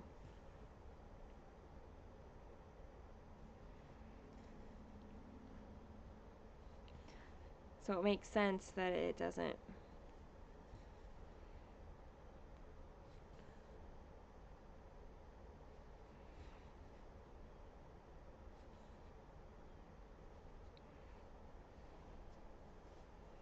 Now I really want to plan a trip.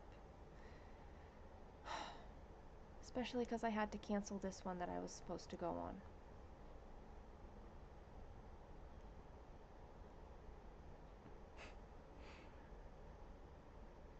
It's not something that I should plan right now, but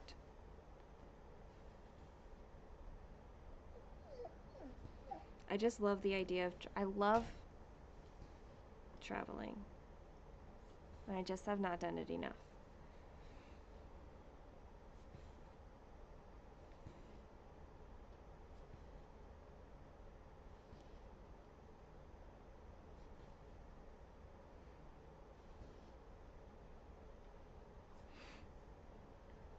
I know, I need to get her passport. It gets triggered by watching the landscape from the car. Yeah, and I know the boat is because of like the way the movement of the boats, which makes it different when you're on a cruise ship because that's a bigger boat and doesn't move as much. New Zealand looks very like Norway on pictures of the high mountains and waters. Right. Australia does have a lot of crazy bugs. Bermuda would be an easy flight.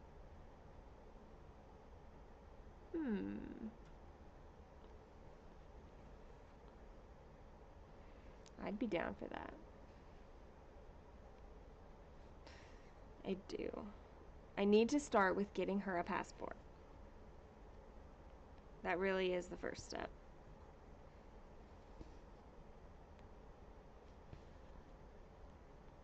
Because it's like a little thing that opens up into bigger things.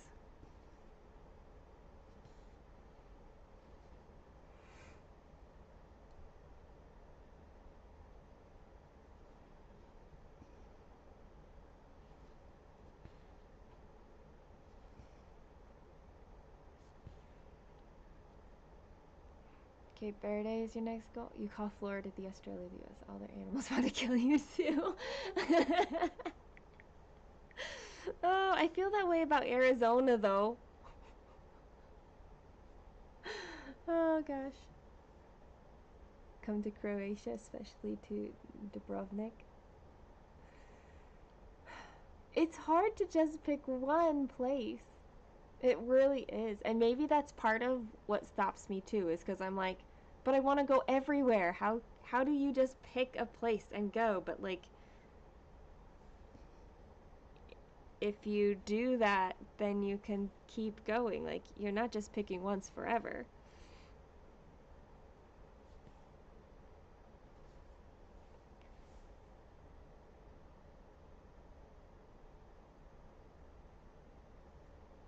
Alligator. They don't have alligators and sharks.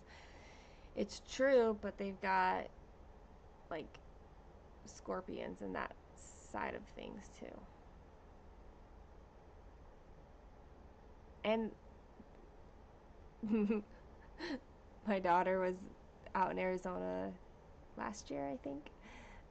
She's going again in a couple weeks, but she was like, it was so weird because it's all flat and it's all the same color. Like, yep, that's Arizona.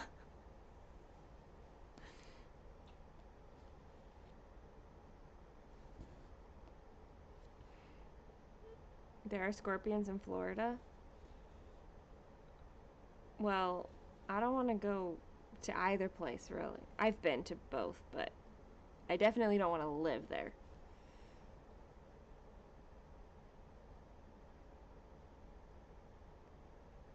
Ugh.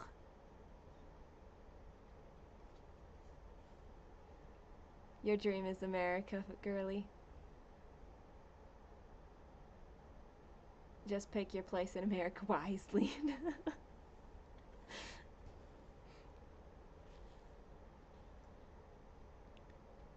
Don't like bugs big enough to ride. Oh gosh. You did your baby moon in Arizona? Yeah, I mean, I've been there. I used to have family that lived there, and Kaylin's dad has family that still lives there.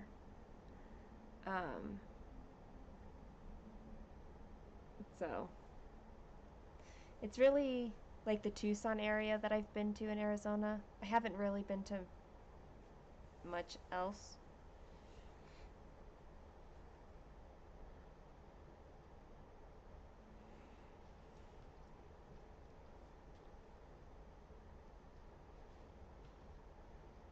Ooh, I'm down to like the last. I'm under 100 stitches until I hit my goal on this thing for today.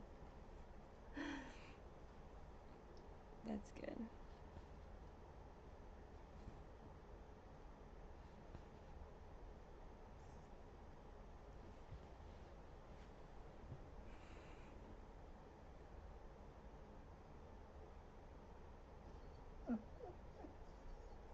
Yeah, with 5 kids you couldn't go, and now you don't have. It's hi. I'm sorry she didn't come in, but I'm almost done. Okay, I'm almost done. I'm almost done. Hi. I feel like I'm neglecting. I'm a bad puppy mom.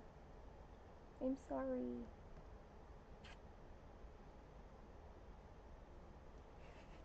Okay, can you stop moving my stuff now? There you go. Okay. Good girl.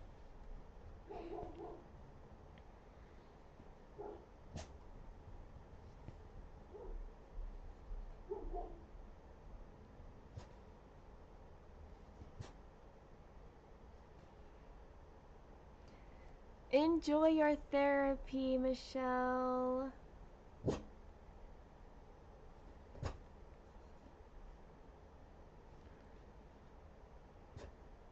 Just one more stitch. Okay. Where am I at? Right.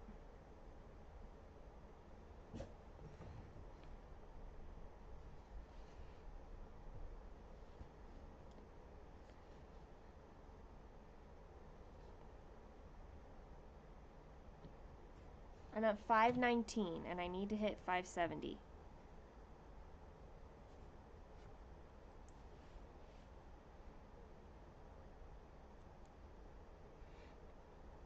.570 keeps me on track to finish this when I want it finished.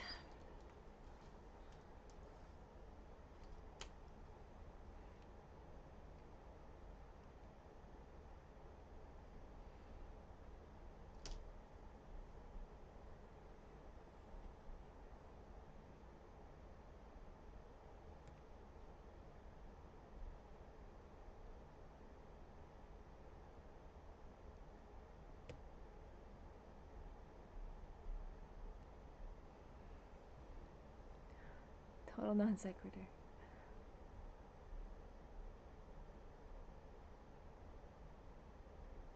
One sign says no waiting, the other says please line up to the left of the door.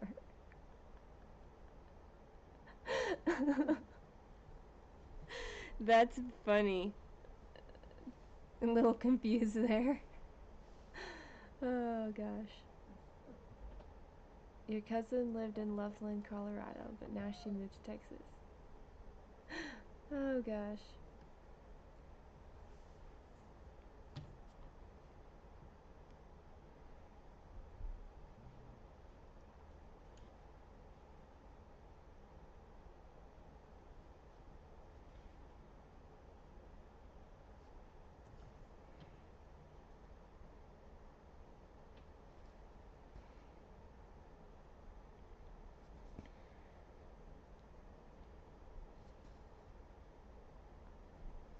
I'm sure every place has like their better spots and their worst spots. And sometimes what's better and worse really depends on what you like or what you're wanting. I feel like some people really don't like the beach, but they love the mountains.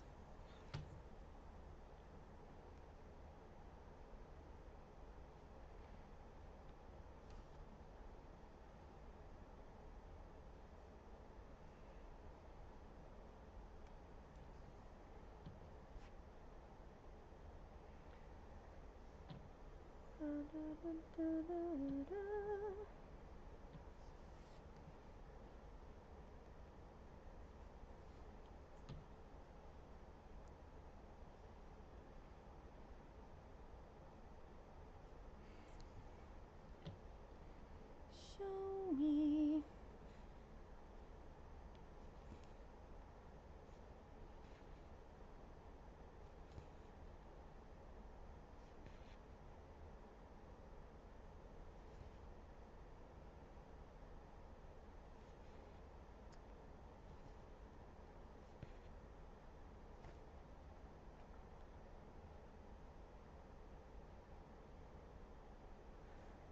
You know you've looked at hate a lot when the shortcut has been saved in front of your computer screen.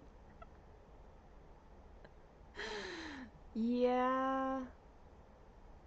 I don't look at it that often, but like I also don't look at anything else consistently often. Well, 123 Stitch is saved ahead of Heaven and Earth Design website. I just don't go to any place very consistently, so it's funny that the things that stick, it doesn't mean that I'm there very often, it just means that I'm there more often than anything else. Oh, climate change has affected pretty much everywhere. It's true.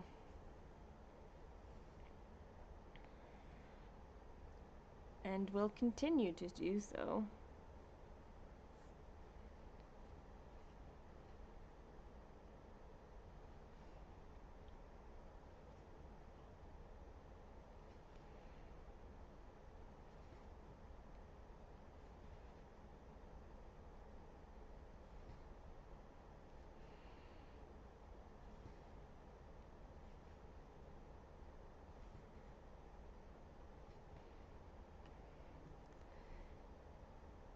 If you go to Stitchy sites all the time, you'd buy everything. You need to stay away.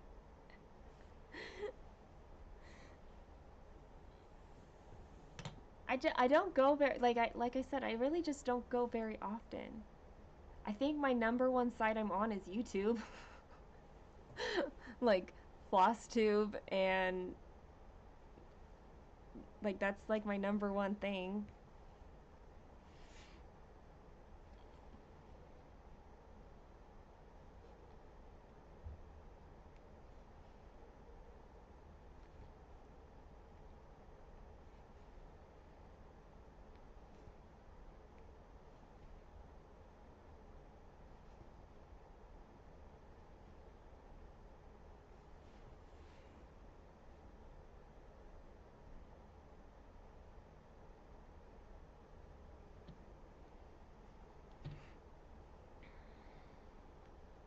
One, two, three stitch is like my main place I purchase, yeah.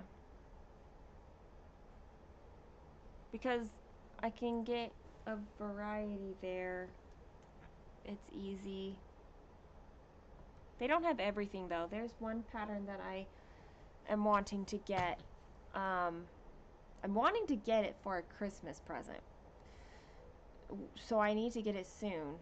But I can't get it from 123 Stitch. I have to get it from somewhere else. So I haven't bought it yet.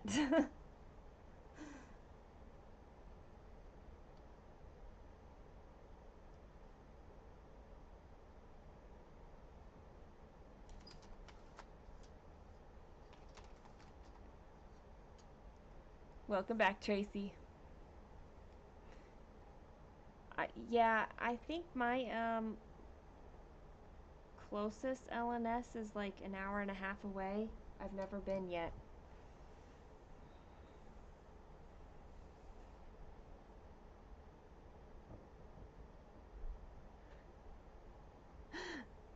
Oh, that's true, girly. You're looking for which one to stitch first. It's hard to pick. Especially because there's so many charts that you can pick from.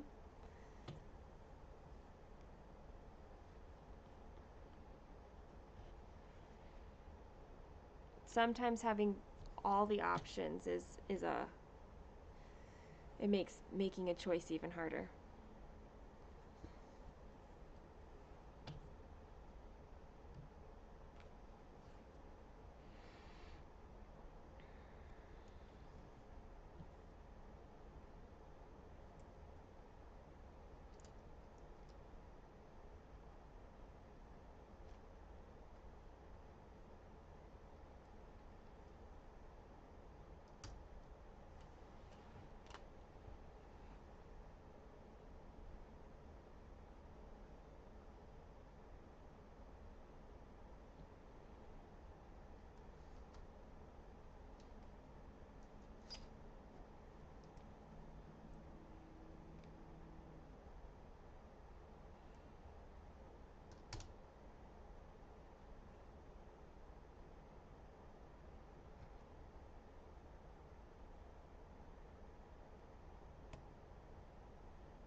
Oh, you can see the sun starting to hit right here.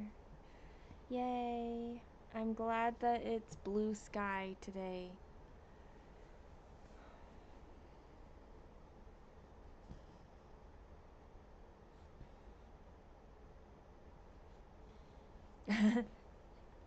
Joyce, if I were easily enabled, I would have several new starts from this weekend. Like, oh man. Is it always best? I think that's personal preference, girly. I definitely prefer working on gridded fabric for full coverage, but some people don't like it.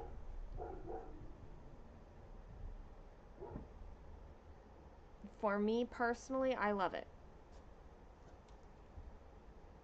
And I don't, I have I have a few that are ungridded, full coverage, and they're harder to work on. They're not as easy. You can grid yourself though. You can either buy a pre-gridded fabric like this, or you can grid it yourself.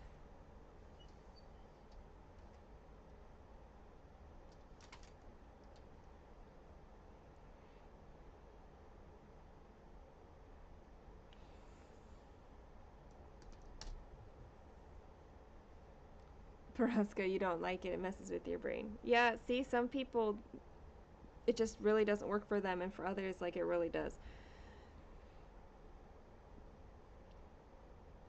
I've never struggled with it. I've always done really well with it.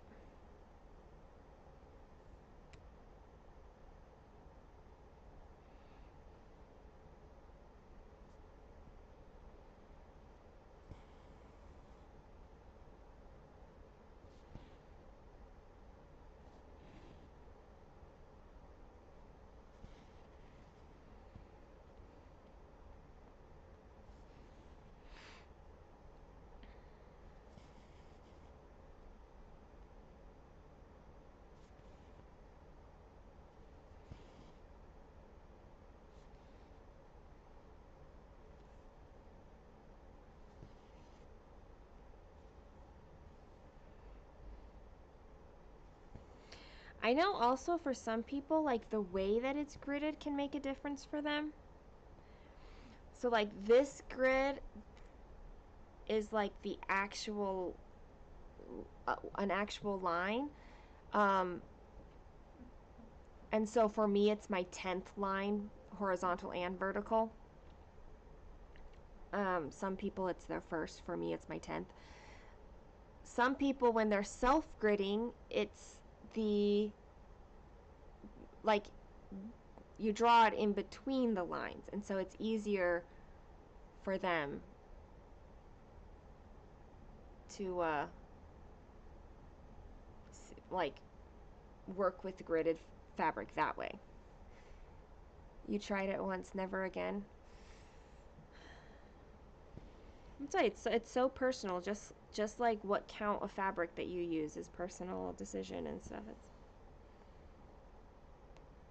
It's hard to say that there's a best practice, because I think the best practice is the one that you are going to stitch on, whatever that is. So many things to think of. You normally stitch samplers, so now you really want to try full coverage.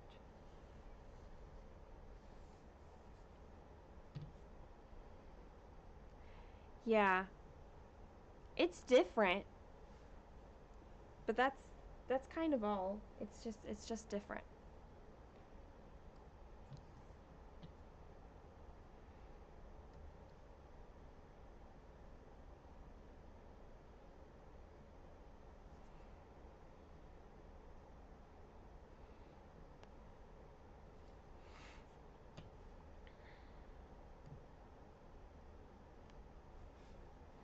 And I think once you have some of the decisions made, like which pattern you're going to use and which fabric you're going to use, then like you're just stitching it one stitch at a time, just like you would your other normal patterns.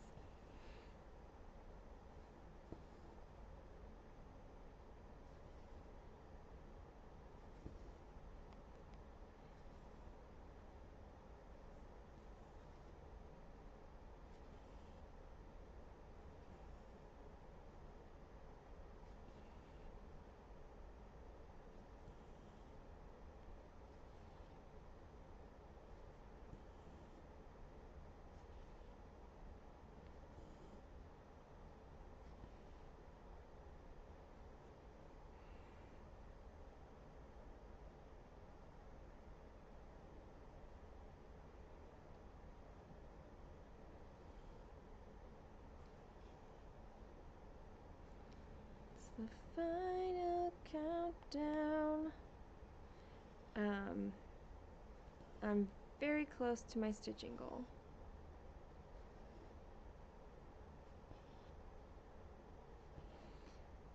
And then I can do something with this puppy who's resigned but unhappy. I think my other dog is bored because I haven't been able to take them out the last couple days, like on a walk, and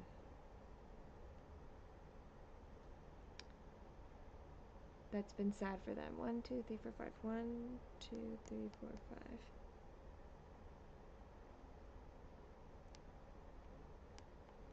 And my daughter doesn't like walking both of them at the same time, so if she just takes one, the other one is greatly unhappy.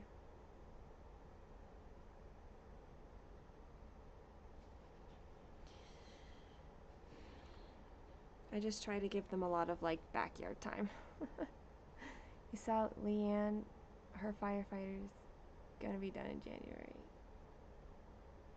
Yes, you really have to love the piece with how long you are stitching on them. Which is why like the smaller ones, like the Story Keep, is a good one to even see if you're figuring out if you like it. Because they have a pretty small stitch count and, well, comparatively, a smaller stitch count, and they still have decent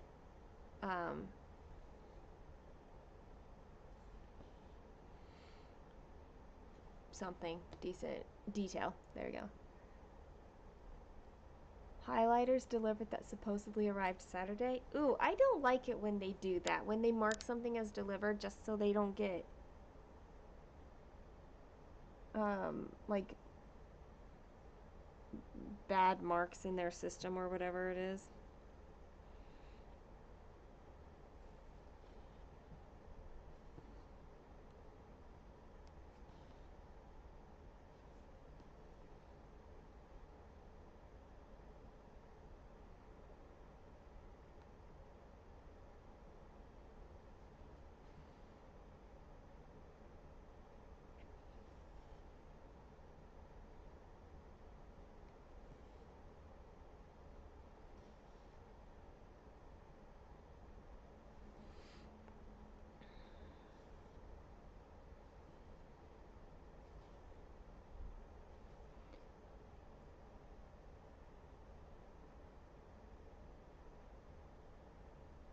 Oh, postal issue. Oh, so like they didn't actually mark it as like was Saturday the original arrival time and it just didn't get there. That's more understandable.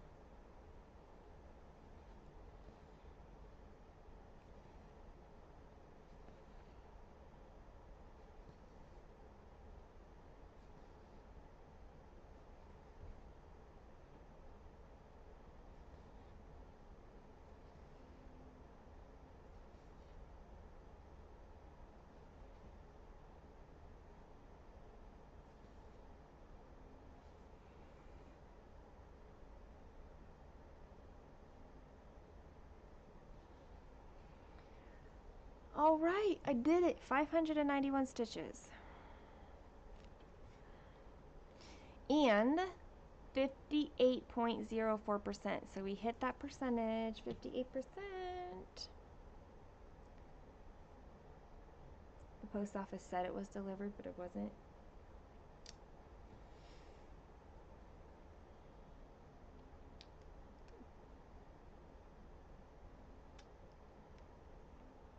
I'm glad they came and not too late.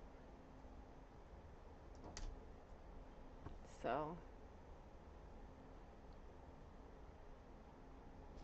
now how do I,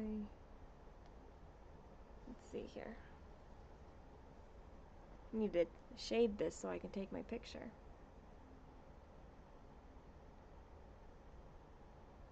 Oh, there's a lot of sun in the back here though. Oh well.